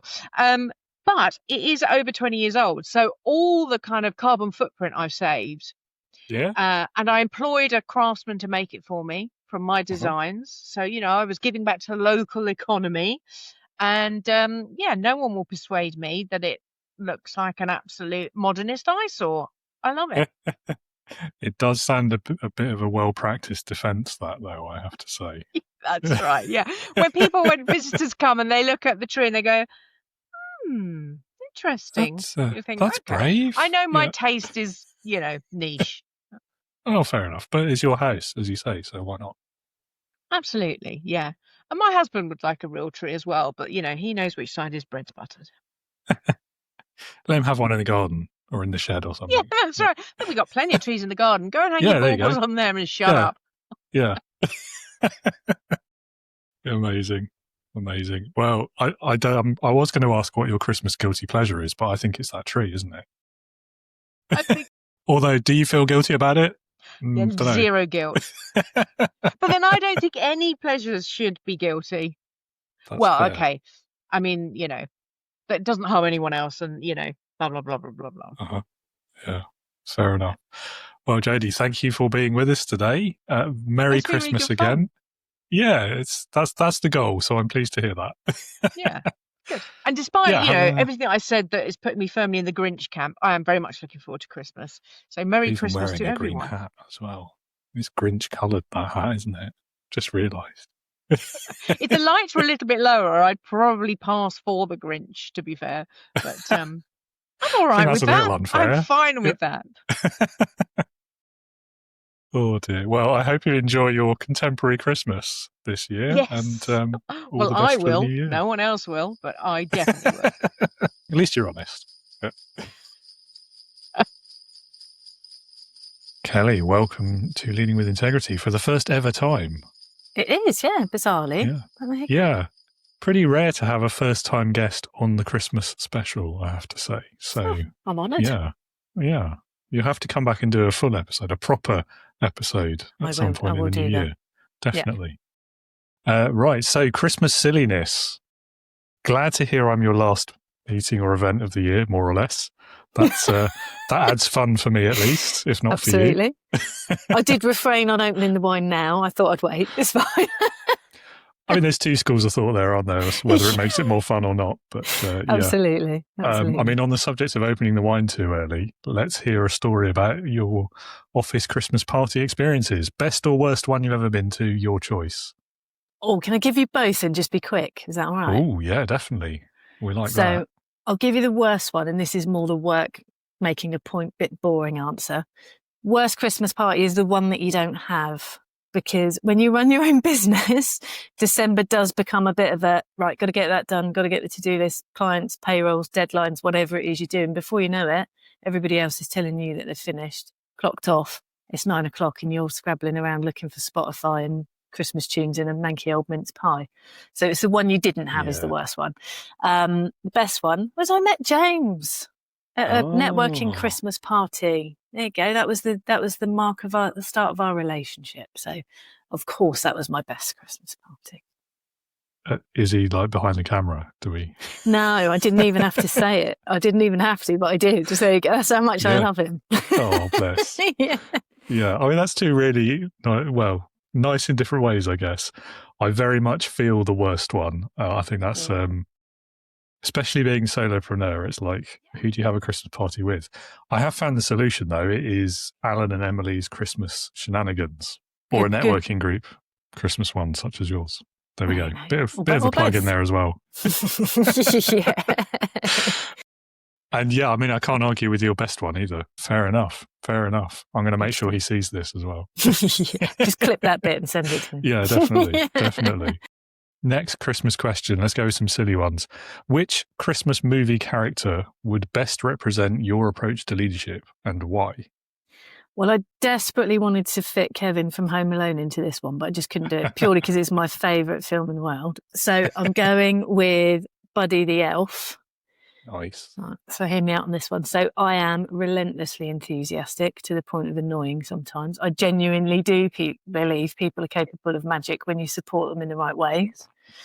And I am more than happy to try out things that look ridiculous if I think it will bring joy or connection to people. And Buddy didn't care about the corporate stuff either. He'd walk into a room, disrupt the system, and somehow people would just end up happier than they did and more productive. So that's how I like to lead. Plus, if something goes wrong, so what? Still have a smile, figure out a way, move it forward. That's me. Yeah, it's a good answer. It's not the first time he's been chosen this year. Really? But, I mean, similar but different reasons, though. So I like that. Yeah. Okay. Yeah. It's. I think you could get away with Kevin as well, I have to say. Yeah. I was trying to use chat to give me some answers and it just wasn't working. So I thought, wow. Yeah. I mean, it's a bit controversial choosing the villain from a Christmas movie, though, isn't it? Because Kevin is the villain, let's be honest. Yeah. Wow. He's a little terror. He's a little terror. But if you see my out of office, I've got a really good Kevin Home Alone out of office on at the moment. Oh, I didn't spot that. I'm going to send you an email now just to get it. You'll send me an email.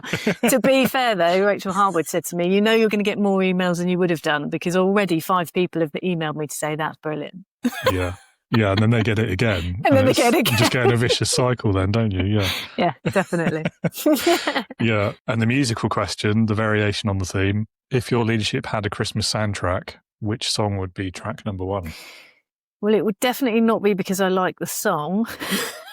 It would be because of what it says. So it would be Step Into Christmas by Elton John, because for me, that's my leadership style. So it's all about inviting people in, stepping into the connection, the possibilities, and how we can grow together. And I think every time I lead a meeting, I try and shape the culture of the network, and that message basically stays the same. So come and get involved, bring your energy, and let's make brilliant things happen together. Yeah. That's well thought out, but yeah, I get what you're saying about the song. Yeah. Yeah. And I am going to be singing it all day now, unwantedly. Yeah. So there's the Mariah Carey song, the one everyone knows which one it is, the Christmas one, is absolutely hated in this household, I have to say.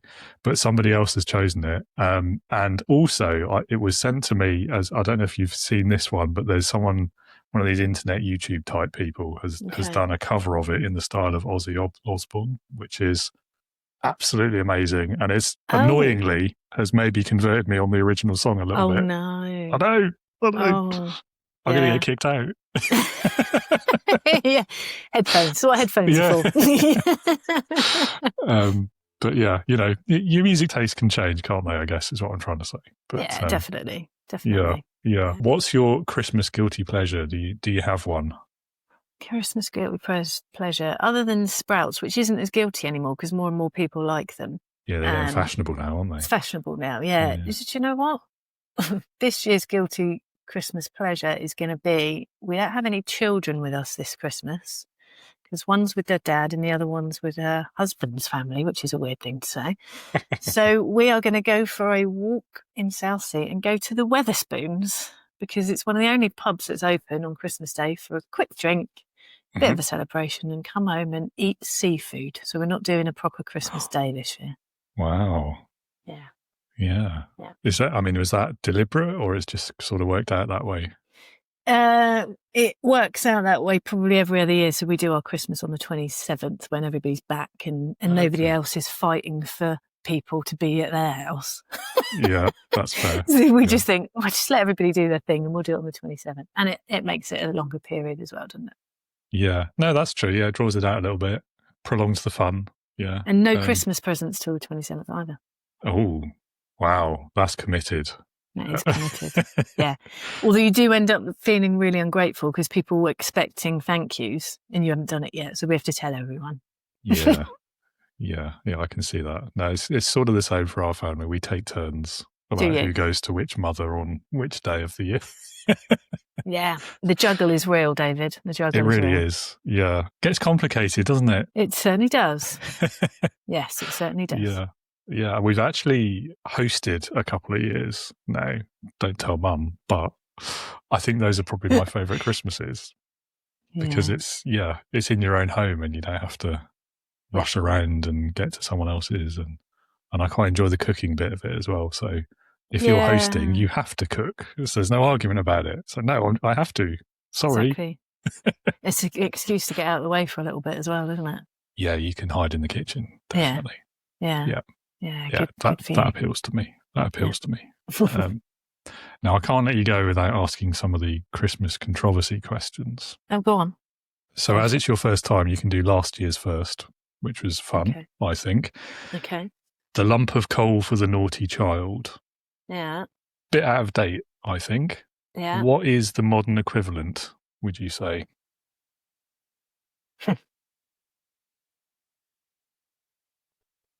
84 presents instead of 100. You know? Yeah, not giving them one of the things that they might want. Yeah, that's a good question. Do they get fazed by this stuff anymore? Taking their phone away would be a worse thing, wouldn't it? Yeah. That's not a bad shout. Yeah. Yeah, the enforced digital disconnect. I like that idea. Turning the Wi-Fi off. There you go. Turning the Wi-Fi off. Oh, nice. Yeah, I like that. We're going to have that. That's good. Yeah. I mean, when you live in an age as well where kids are asking for iPhones for Christmas and whatever, I mean, that says it all, doesn't it? It certainly does. Yeah, it certainly does. Yeah. Okay. So that was last year's controversy. My answer, by the way, was socks.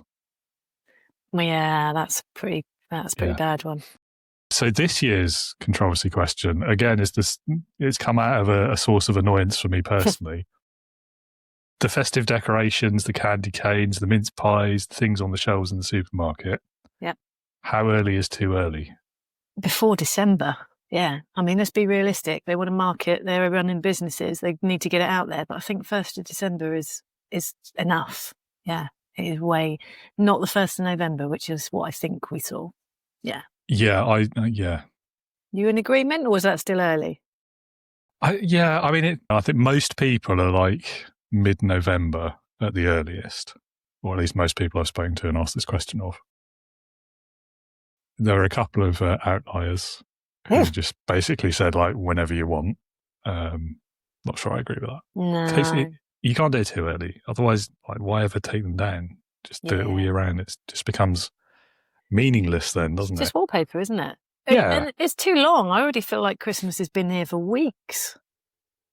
Yeah, I mean, there's the commercialism, the consumerism side of it, isn't there? Like, well, the 100 presents instead of the 84, as you said. It gets a bit much, I think, and it's kind of takes the magic out of it a little bit for me. It certainly does. It certainly does. But yeah, so this year, and again, like, I don't know if it's always been like this or it has been for years, when this is just the first time I've noticed.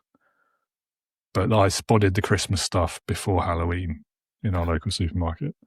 Like, it was literally the festive shelf, in inverted commas. It had Halloween stuff, pumpkins, skeletons at one end, and then the Christmas chocolate and the stockings and stuff at the other end.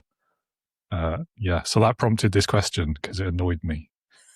I feel your pain on that one. Yeah, I do feel your pain. This is a good I don't go shopping. I get it delivered. Good reason. Yeah, that is a good point in the pro column, isn't it? Yeah. It's so this one's been fairly popular this year. It's a slightly semi-serious leadership question as well, though. So if you imagine it's 10 p.m. on the 23rd of December, which is less than a week away now, isn't it? Ooh. You are the head elf, assuming there is such a thing. Yep. What are you going to be doing on that evening to prevent burnout in your team of elves, but still make sure every child gets a present this year? The instant answer that comes to my mind is let all the other elves go early and me work extra hard for even longer. But that's not the right answer. That's not going to work, is it? No, not going to work. No. Definitely not going to work. Prevent burnout in your team. Your team includes you, so it does that's include not going to work. Sorry. I think probably another cynical answer would be learn from my mistakes and hope that I do something different the next year. Again, it doesn't help in that moment in time. And pull together and make it a fun environment and get us all over the line as quickly as possible. Help out each other, fill the gaps where needed, and cross the line together is the thing. Yeah, I like that. So it does beg the question, though. I assume that Santa's workshop is already a pretty fun environment. I mean, they probably have Christmas music going all the time. There's bound to be like hot chocolate on tap and mince pies freely available and all those sort of nice things. So what else can you do at that point? Put some different music on. I think at that point, people would be really quite happy with a bit of Luke Combs, a bit of line dancing, bit of jolliness. That's what I do. A bit of line dancing, a bit of Luke Combs. Nice. Maybe a sea shanty or two, because they've got that rhythm to them, haven't they? Yeah, definitely. I think they would love me forever just to have a little bit of a break of, that Christmas monotony. Yeah, the Christmas music fatigue is real, isn't it? It is. It sure is. Yeah. Yeah. No, I think that's interesting, though, because your initial answer, even your second answer, I think said quite a lot about you as a leader. Yeah, quite heart on sleeve, aren't I? Yeah, that's interesting though, and I think anyone who's been in that sort of position as well immediately empathises with that, because you do that. Like, it's one of the myths of leadership is that it's your job to. I mean, it's a myth and it's not. I guess it's part of your job to look after people, but the myth part is at the expense of yourself. I think we've all done it. I mean, I definitely used to do that all the time. Yeah, definitely. Particularly if you're a people pleaser as well. Yeah. Which I would say, unfortunately, I am. I love being that person, but it does double-edged sword, isn't it? It's like, yeah, you get it from all angles at that space. So it's hard, isn't it? I love being a leader, and this year, having lots of new franchise owners and other things that have come on board, for me, it's been a real journey and a real self-discovery piece for me as to getting to this time of year. And actually, James texted me just now. He's in Sainsbury's buying the bloody turkey and stuff, which is quite early. I'm like, just make sure you check the dates. Check the dates. We've had ours in the freezer for weeks. Oh, really? Oh, God, no, it's not then. Because I get it all delivered. He's like, no, I want to go and get. I was like, well, you go then. So he's going to have a look. And he texted me and he said, have we had a week off this year? Or have we just had the odd day off here or there? And I went, I think we've only had the odd day off here or there. And he went, well, considering that's the case, we've had the best year we've possibly had. Us personally have had our best year. And we don't feel quite as knackered strolling over that finish line to Christmas. So I think it's a slow process, isn't it? But it's learning year on year what tweaks to make and how to make it better for you for the following month. Yeah. And I think it really helps that you clearly love what you do and you're passionate about why you're doing it as well. And I think that makes it, I mean, I find this anyway, it's a lot easier to overlook some of the smaller daily stresses when you love what you're doing and why you're doing it. Yeah, for sure. Gives it a purpose, doesn't it? Yeah, definitely. Absolutely. Interesting though. Yeah, I mean, I was in a meeting with James and Kearney on Tuesday, and they were saying they had 19 meetings for the rest of this week and I'm assuming that was like full-on networking meetings, not just any call or anything. So no, that's just only meetings.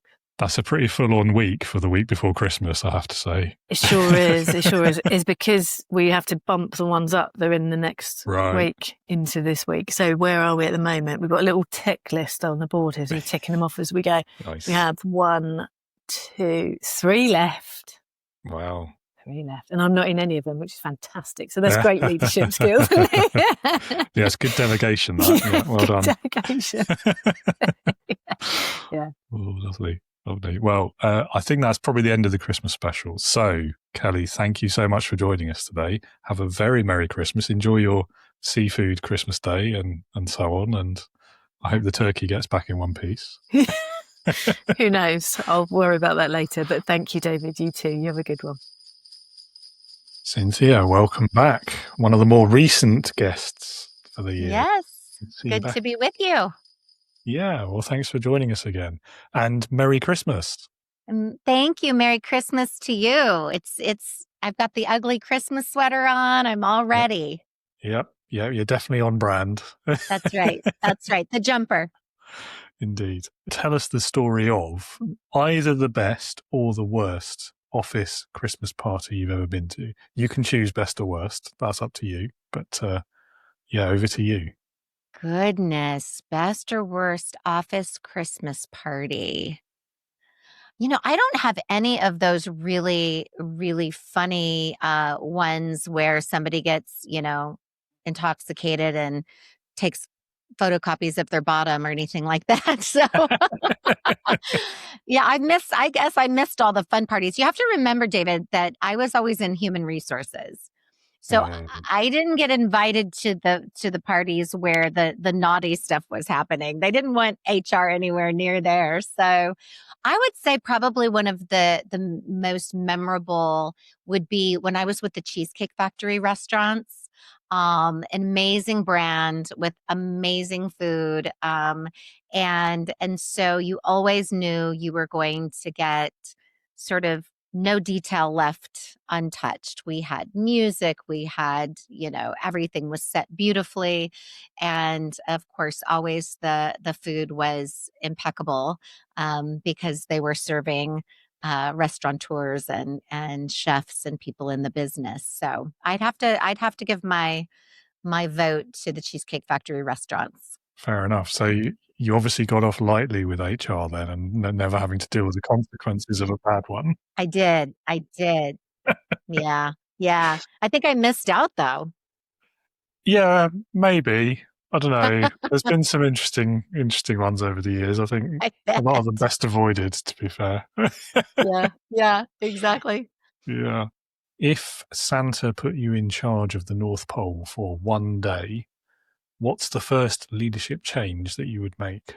I'm assuming to do with the North Pole, because that could get really rather political pretty quickly, pretty controversial pretty quickly. Yes, let's not abuse Santa's magic for a political That's ends or right. anything. We Yeah. won't. Exactly. We won't do that. I would probably promote Mrs. Claus. I believe that she doesn't get near the credit that she deserves. So I would probably promote Mrs. Claus to CEO of the North Pole and give her a giant raise for taking care of Santa all these years. Yeah, I like that. I mean, can she be promoted any further without taking the top job, though? What does Santa Well, do then? Does he retire? no, see, Santa then works for her because she's like the board Oh, chair, right? So, okay. then which he kind of already does. It's just she doesn't have the title to go with it. That's it. Or the paycheck, probably. Yeah. That's right. That's right. Speaking for every wife out there or significant other. Yeah. Yeah. I mean, I think he's long overdue retirement anyway, to be honest. So maybe not even a step back. Maybe just, Yeah. Yeah. shuffle off, as it were. Yeah. Somebody's got to do it though. Yeah. Some of these conversations. So we mentioned about the paycheck. Like, is anyone drawing paychecks at the North Pole? Is it like a really unpleasant family business? Are the elves enslaved? Like, what's going on here? Is this? It's a great question. No, I think that they are given all the hot chocolate and candy canes and cookies that they could ever desire and live in a magical place. So why would you need a paycheck if you live in paradise? I mean, if you're allowed to live there for free, I guess so. Yeah, you're right. Yeah. Yeah. Okay, fair enough. We'll put that controversy to bed then. That's right. That's right. And they're doing what they love, right? They're all playing to their talent. Yeah, I think we have to assume that, don't we? Because otherwise it goes down a dark path. Yes, That's right. I agree. It must be a fun place to work That's because right. they're bringing joy to all those children. Gotcha. Okay, so if I were to ask you to pick a Christmas movie character that would best represent your personal approach to leadership, who would you choose and why? Ooh, that's a good one. I just watched, is it called Red One, last night with The Rock. Has a whole cast of incredible actors. It's quite a cute, newer. I think it came out in 2024. Yep. Santa in that movie. I would choose to be Santa in that movie. He is the whole movie takes a much more modern point of view around Christmas. The dialogue and everything is more modern, and so Rock is like his bodyguard and his workout coach and all that. So Santa's real into fitness and all the things, but he cares very deeply about the people that report to him. Rock in the show is somebody that's worked for him a long time and is ready to go do something different. And Santa really takes time to invest in him and have a career conversation about his value and his worth and his purpose. And so those are things that are important to me as a leader, is to invest in the people around you, to build that trust and that psychological safety where they can come to you if they've got concerns or if they're feeling maybe they've graduated. They feel like they've done all that they've come to do, and it's time for them to move on and take on something new, to be that kind of leader that people can have that conversation. So that's why I would choose to be Santa in that particular show and his leadership qualities. Plus, just be really fun to be Santa. There is that. Yeah. No, Yeah. that's a great choice. Yeah. And I love the reasoning behind it too. Quite a good film. I enjoyed it more than I expected to. We watched it last year when it came out. Yeah. Who was it was playing Santa? It was J.K. Simmons, wasn't it? Yes. I couldn't think of his name. Yeah. Yeah. In my brain, he will always be the newspaper editor from Spider-Man. Like, nothing he's done since. All of his Oscar-worthy stuff and his Oscar-winning things. Like, no, sorry, you're the guy with the moustache who laughs at Spider-Man. Yeah. Yeah. typecast. Absolutely. Yeah. But yeah, such a good film. Highly recommend it. Anyone in the audience who hasn't watched that yet, it's the right time of year to do it. So off you go. Not now. Listen to the rest of the episode first, then go. Yeah. That's right. All right. So we've done the film one. What about the music one? If your leadership had a Christmas soundtrack, which song would be track number one? That is a good question. Let me think. I'm thinking of the ones that come to mind that are among my favorites. I'm going to choose I'll Be Home for Christmas is one of my favorites. I also love Chestnuts Roasting on an Open Fire, but I cannot for the life of me think about a leadership connection to that one. So I'm going to go with I'll Be Home for Christmas. And I would parallel that or pull in the notion that you can count on me, that I am going to be a place where you can feel comfortable and in relationship, and that so people feel a sense of at home in the relationship, and that no matter what, I'm going to make an effort to do whatever it takes to get the job done, and for you, with you, beside you. Yeah. Yeah, nice. And also, like, you know when to switch off because you're driving home for Christmas. You're not staying in the office. That's right. That's right. Yes. Yeah, all important leadership qualities. Good. I like it. Absolutely. Yeah. All right. Well, I think that's enough serious leadership ones. Back to the Christmassy ones. Okay. Do you have a Christmas guilty pleasure? And if so, what is it? Oh my gosh, I do. I'm almost embarrassed to tell you. I put the Hallmark Channel on and I watch it in the background if I'm wrapping presents or on the weekends if I'm tidying and doing things around the house. I'll put those Hallmark Christmas movies on where they're the exact same movie over and over again. They're just in a different town, right? So it's this time it's the baker who's moved to a small town, and the next time it's the veterinarian, and later it's the restaurateur. Yeah, that's my guilty pleasure. And they're so silly and they're so sappy, and it's exactly the same thing over and over again, but I love them and they bring me so much joy, and they're and people would think I was nuts if they knew how many of those I have watched. Well, to each to their own. That's right. You're like, no. That's fine. Not for me, but that's cool. I mean, so for me, like, it's the Christmas episodes of various series and things that I've watched through the years. That's always quite good fun. Yeah. The claymations are among my favorite for sure. Nice. It can be difficult though in the age of streaming. Like, it's not as simple as just swapping the disc or the video anymore. You've got to scroll through all these menus to find the Christmas episode of this series and then that one. And yes. Right. This year's Christmas controversy had a few variations in answers, but there has definitely been a trend emerging. So when it comes to things like the festive decorations, the candy canes, the Christmas chocolate, the mince pies, all of that stuff appearing on the shelves in the supermarkets and on the TV adverts and all of that, in your opinion, how early is too early? Oh, definitely before Halloween is too early. I mean, come on. Like, when you go to the store and there's the ghouls and the goblins next to Santa, that is problematic for me.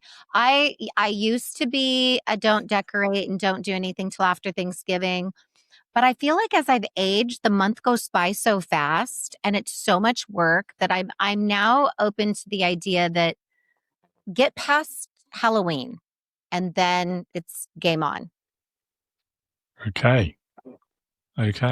Slightly earlier than the trend, I think. But yeah. I would say mid-November to late November is when I like to personally start to decorate, but I'm not offended if others start the process on early November. Okay. No, fair enough. Fair enough. Yeah. So you're about in the middle of the trend then at the moment. But I agree. Like for me, the hard stop is Halloween. Yeah. Well, I was in a store. I was in a store last weekend, and they had the Valentine's stuff out. No. Yeah, they had a whole shelf. They were already putting Valentine's stuff out, and I'm like, let me get through Christmas for heaven's sake. Yeah, I mean, I'm a Valentine skeptic anyway, so I don't think any time of year is appropriate for that rubbish. But I'm with you. I'm with you. The Hallmark holiday, right? Yeah, it's fake. It's made up. It's not real. Yeah. Yeah, thankfully, my other half agrees with me on that, so I never get in trouble. Oh, that's good. I was wondering. Yeah. Yeah. I chose well, or we both chose well, I guess. Yeah, that's right. Lovely. Well, I think there's one more I will ask you. This is last year's Christmas controversy. Again, just because I'm curious what your answer is going to be. Okay. I feel that the lump of coal for the naughty child is a bit out of date.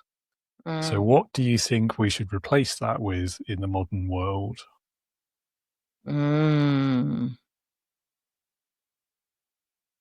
Remove their internet for 30 days. 30 days? Wow. Okay, that's quite severe. Yeah, all right. Well, if they're naughty, I mean, I guess it depends on how naughty they are. Perhaps there's a scale, right? Yeah, maybe so. Yeah. Depending on their age and level of naughtiness, but taking away their internet for any length of time, I think would be far more punitive than a lump of coal. Absolutely. Yeah, because you can still use a lump of coal, like you could still burn it, save your life or something, So yeah. That's right. That's right. And then if they get electronics for Christmas, think of the devastation, right? Then they get these electronics and they can't use them because they've been naughty. So it's double the whammy. Absolutely. Yeah, it's like back in the day, batteries not included, so you get the present and you can't play with it. Yeah. Exactly. So I'm a grandma, so I've learned that everything I buy, I check the batteries and I buy the batteries also, and then I buy backup batteries. So I come in tow with AA, AAA, I've got all the things ready to go, because that's just a travesty when a child opens a present and can't play with it because there's no batteries. No, that's a good lesson learned there. Well done. Absolutely. That's right. Yeah. Yeah. So, I mean, a couple of other people have had a similar answer on the turning off the internet. And I didn't ask them. Yeah. So I didn't ask them for how long for. So now I'm thinking, did they just mean Christmas Day, a whole month, the rest of the year? You've opened a whole can of worms for me there. Yeah. I have. Goodness. We'll have to do a survey and find out. Yeah. Mine might be a little more punitive than others. Yeah. Yeah, that's fair enough though. Lovely. Well, Cynthia, thank you so much for coming back, and have a very Merry Christmas. Thank you so much, David. Merry Christmas to you, and thank you for inviting me to be a guest today. Appreciate you. Of course. Yeah, come back anytime. Will do. Drew, welcome back, and Merry almost Christmas. Well, thank you very much to you as well. A little bit of snow dusting where I am to get the whole vibe going. Oh, we've had our 1 day's worth of snow in this part of the UK. That's it now for another year, I hope. Oh, hey, you know what? If we could talk Canada and New York into doing that, I'd be all over it. Yeah. Just once for Christmas at the end, and that's it. We just get the cards, what is it? Get one for the gram, and then it can go away for the rest of the winter. Oh, 100%. I'm not a fan of snow. I think Christmas Day is the only acceptable time for it to be falling out of the sky. Apart from that, it can just go away. Yeah. And that, or the end of a really good first date. Like, those are the only two times the nice big snowflakes coming down are the way to go. So, yeah, absolutely. Well, thanks for being back. And I'm looking forward again to chatting with you, as I always do. So I'm going to try and skip the questions that you've answered last time, because you're a repeat offender for the Christmas special. So let's say Santa Claus, Father Christmas, puts you in charge of the North Pole for 1 day. What's the first leadership change you're going to make? I feel like meeting with representatives of the elf union would be necessary. I am a little concerned about how little information we're getting from their perspective. And I'm just wondering if maybe Santa, I just want to make sure Santa is not just hiring a really good PR firm, and we've got some workplace issues there. So I'd like to sit down and kind of get an assessment of what are things like for everybody up there? Because I think, long term, if we're going to have a sustainable North Pole economy, we really need to make sure that representatives of the elven labor are present at the negotiating table. Yeah, you can tell I spent a little time becoming friends with labor lawyers over the last year or so. So, yeah, I think leadership wise, I think we hear an awful lot about Santa when it comes to leadership at the North Pole, but I would like to get a better assessment of what kind of sustainable infrastructure for, succession planning there is. Because, hey, I mean, no one wants to say it, but I love you, Santa. I'm a little bit worried about your heart health. We've, for a long time, I think you're leaning a little too much into the fat, jolly persona. And I'm wondering if it's good for your health, big guy. Yeah, I mean, these are all good points. I think, elf rights has definitely come up already. You know what? I didn't want to get into the hashtag elf rights. I did want to say we see you, elves, and we're with you. We just have to ask a few more questions is all I'm saying. And again, I'm not anti-Santa. I want to be very clear on that. He and I have a great deal in common. As a matter of fact, I myself have been deeply influenced David Bowie style by his gray bearded, rotund vibe. I really do appreciate that, but I think questions need to be asked. I think so. There's a question around like, are elves even, and also like you mentioned sustainable economy. Who's paying for the North Pole? Where's that coming from? See, these are the questions that, my man, if we start diving into, I don't think we like the answers. As I heard many, many moons ago on Glee, I'm not sure the difference. No, I'm not doing it. I can't say it. I can't even make the joke. But yes, there's just a lot of questions about the North Pole economy. And, do elves have equity? I mean, that's a really big part for me is how is this thing running? If it is, in fact, a socialist organization up there, are Americans no longer going to be accepting their presence every year? So, there's a lot of, I'm just wondering if Big Santa is really keeping the truth from us. You know what I mean?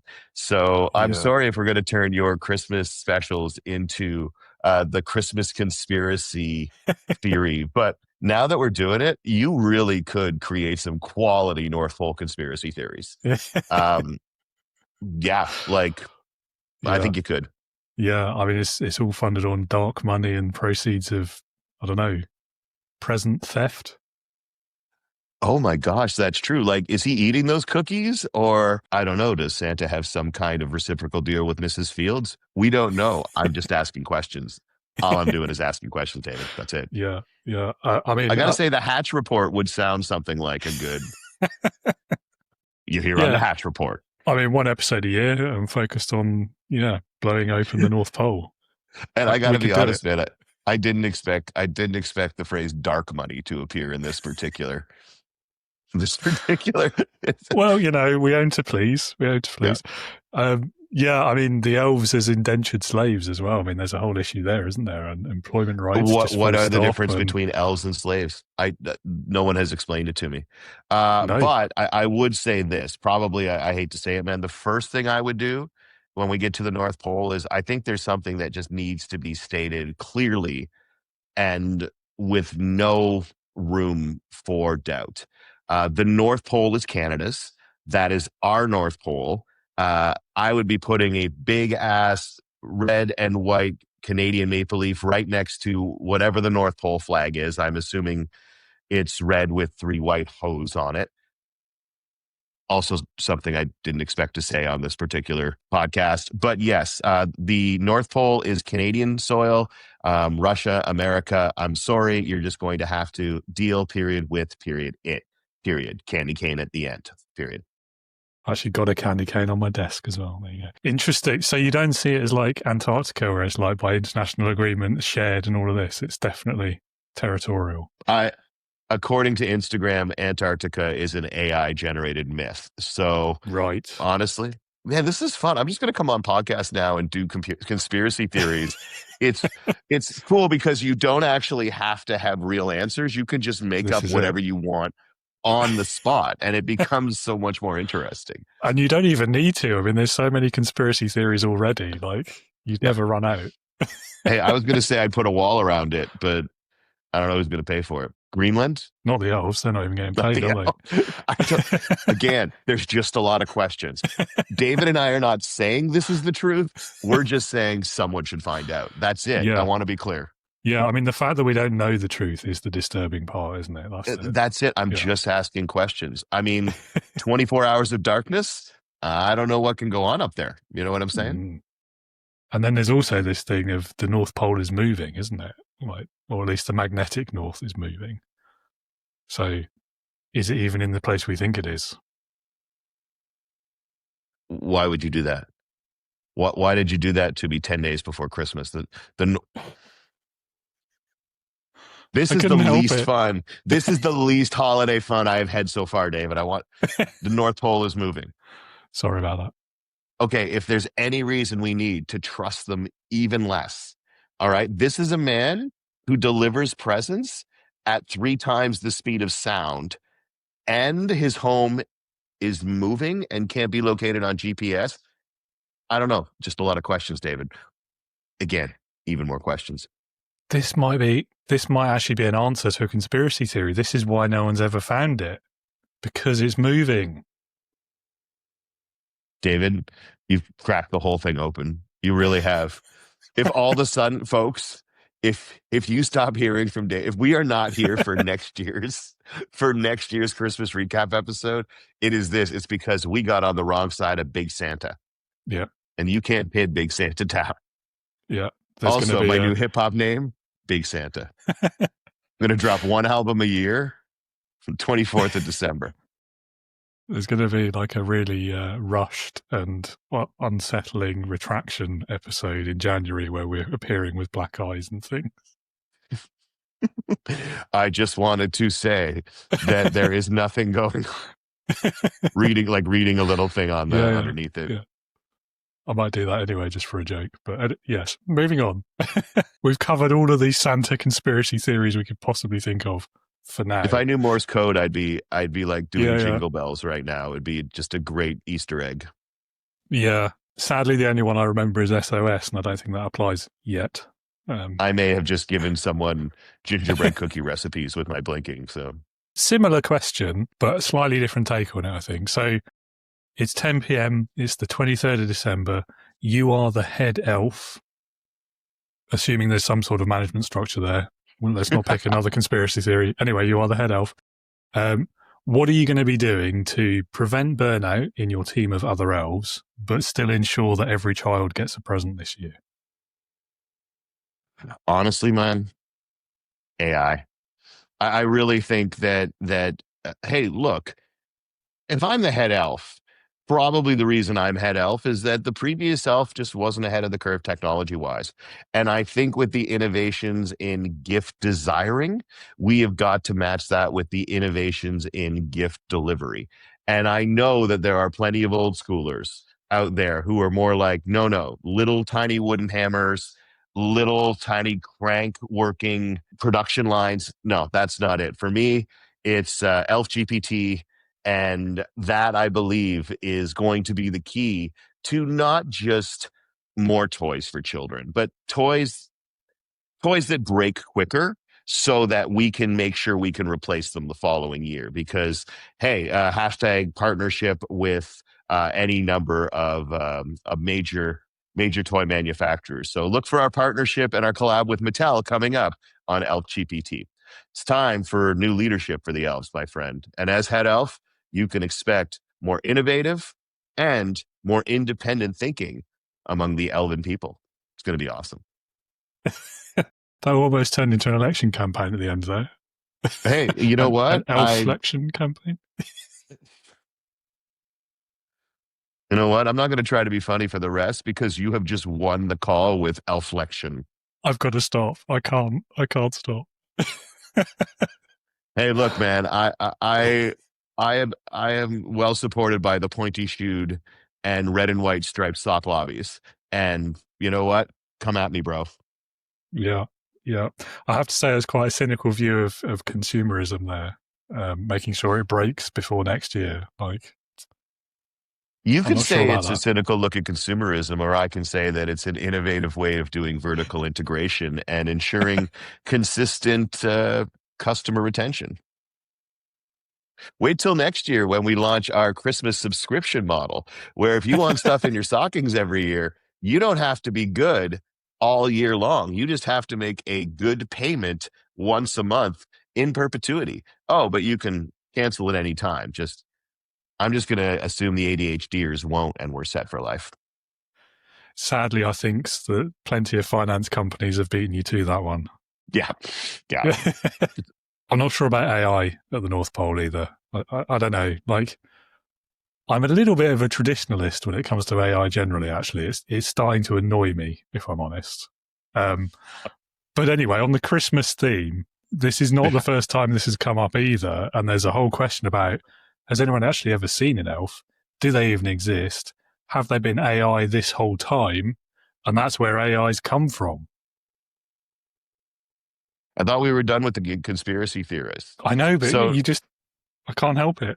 So you're saying AI is an elf-generated technology generated on a potentially non-existent floating quasi-continent somewhere in the northern regions of the planet? Potentially. I mean, as one of the other guests in this episode had a point they have made was there's great cooling potential in the North Pole. Your AI infrastructure is not going to overheat there, is it? Very true. And I understand that there may be oil beneath it as well. So this is my thing. Those giant candy canes, are they not just innovative oil derricks? Like you asked earlier on, who's paying for this whole North Pole phenomenon, this whole North Pole infrastructure? I am wondering if Santa is illegally drilling for petroleum beneath the ice of the North Pole, which I'm fine with. But as a Canadian, I feel that he should be paying his fair share of Canadian taxes. That's all I'm saying, Santa. We see you. That's how we got Capone, big man. That's how they got Capone. Oh, gauntlet firmly thrown there. Definitely. Yeah, there you go. Also, dude hasn't seemed to age. They made him old back in the 1930s, and so nobody seems to have noticed. He's just stayed old. Mm. Mm-hmm. I mean, but not older. Yeah, I mean, there's a theory there that I don't know who else has it, but it's just popped into my brain. Like, if he's got the technology for AI and he's oil drilling and all these other things, maybe he's just cloning himself. I mean, he's been around hundreds of years, hasn't he? Like, it's either magic or cloning. I think what we're getting to, and given what we discovered in 2025, is that it is quite possible that Santa is an alien. And the entire North Pole is simply his ice-based spacecraft. And so let's chew on that for a little while. Like, let's kick back with a few fire-roasted chestnuts and just ponder that particular jug of eggnog for a moment, shall we? Oh, this is getting, it's deep state, deep Santa. I don't know, something like that, but it's getting a bit much. It's the deep Santa. The deep Santa. Hey, you know what? I hate to say this. I don't want to be dark or during the holidays, but has anybody heard from Rudolph lately?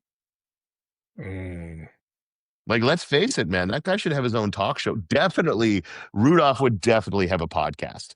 You know 100%. What I mean? And so the fact that we're not hearing from this guy, and this guy blew the roof off of some really nasty internal cultural stuff that was going on there. Yeah. You know, the reason I say I want to get up there and start talking to HR is because, like, I don't know about you, but I heard they wouldn't let him even join in any of the reindeer games.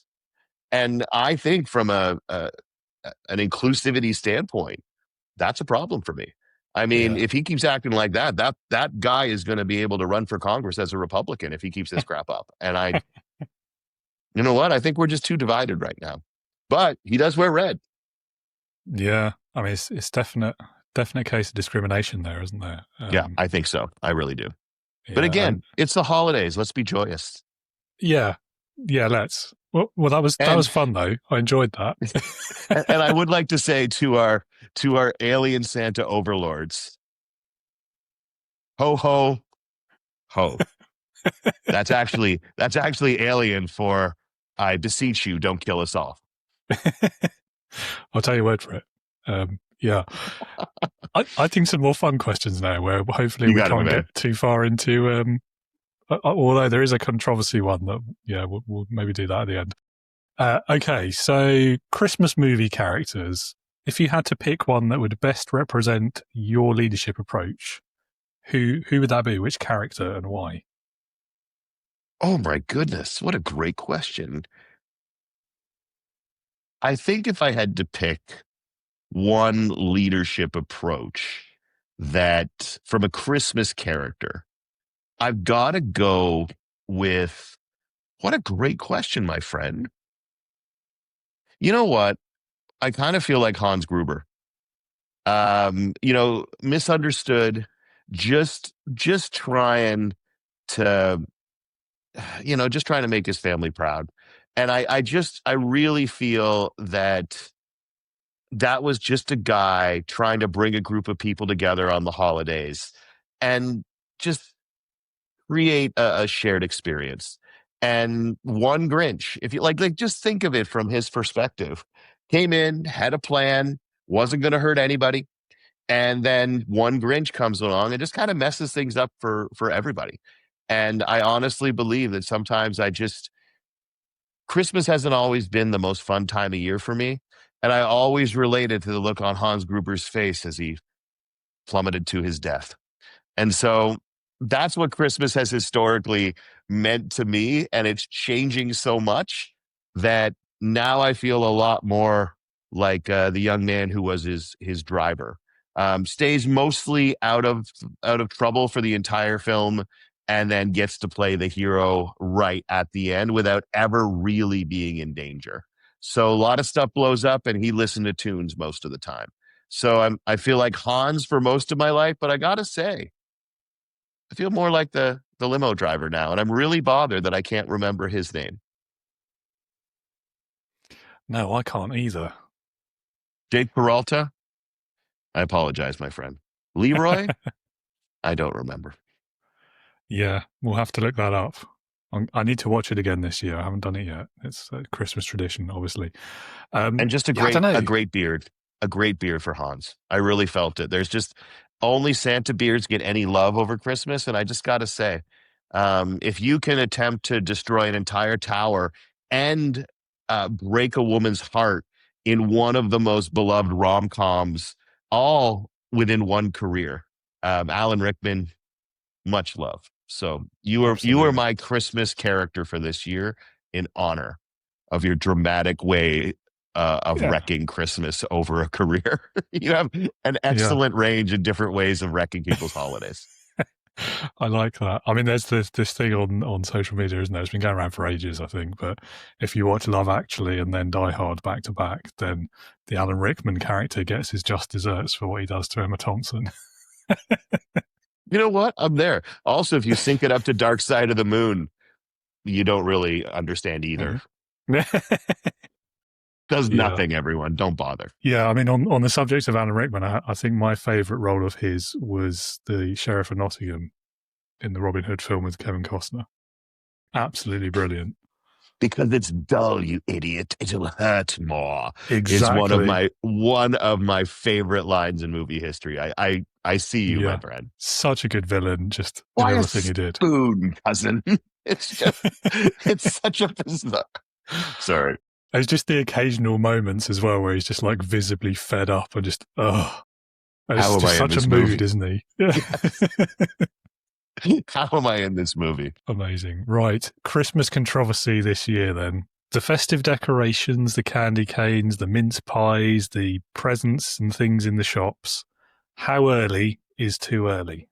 I recognize that how early is too early for the Christmas culture to descend is a very personal question. I have determined that my life will be easier if I stop fighting it. But deep down inside, my personal feeling is that the day after American Thanksgiving is when I feel that is acceptable. And I'm going to stick with that. American Thanksgiving, I believe, is about 1 month prior to Christmas.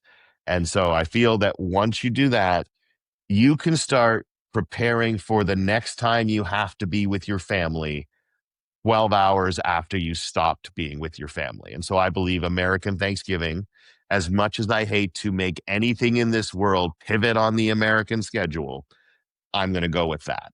November Yeah. 25th. Yeah, it's a good answer. I like that. I think that I have the same logic for the UK. Obviously, we don't have Thanksgiving, so it's whatever the previous holiday was. For me, it's not even about the decorations, my friend. Christmas starts for me, without a doubt, the first time I ever hear Mariah. As soon as the Mariah Carey song plays, it is time. And so, and here's the thing, and this can be as controversial as you want for the rest of your listeners, but I love All I Want for Christmas Is You by Mariah Carey. And if they played it on repeat, I would accept that song being played on repeat for the rest of Christmasdom in perpetuity if it meant that I did not have to listen to So This Is Christmas. No, banned, boom, gone. Simply gone, no, boom. And Carol of the Bells. I don't know what sociopath wrote Carol of the Bells, but if I would listen to Mariah Carey backwards before I will listen to Carol of the Bells again. So there's my Christmas controversial take. Yeah, there's a seasonal variation on being Rickrolled that involves the last Christmas song, isn't there? Thank you, my friend. That you could not have put it better. Yeah. So I have to say I'm not a fan of the Mariah song. However, I have recently been sent a version of this by a YouTuber called Anthony Vincent. I don't know if you've heard of him. And he did an Ozzy Osbourne style version of that song. And suddenly I can bear the song. Really? It's really good. Really good. Highly recommend that. Well, I think that's probably we've done more than enough controversial Christmas questions, haven't we? This was Bizarro World today, man. I hope that's okay.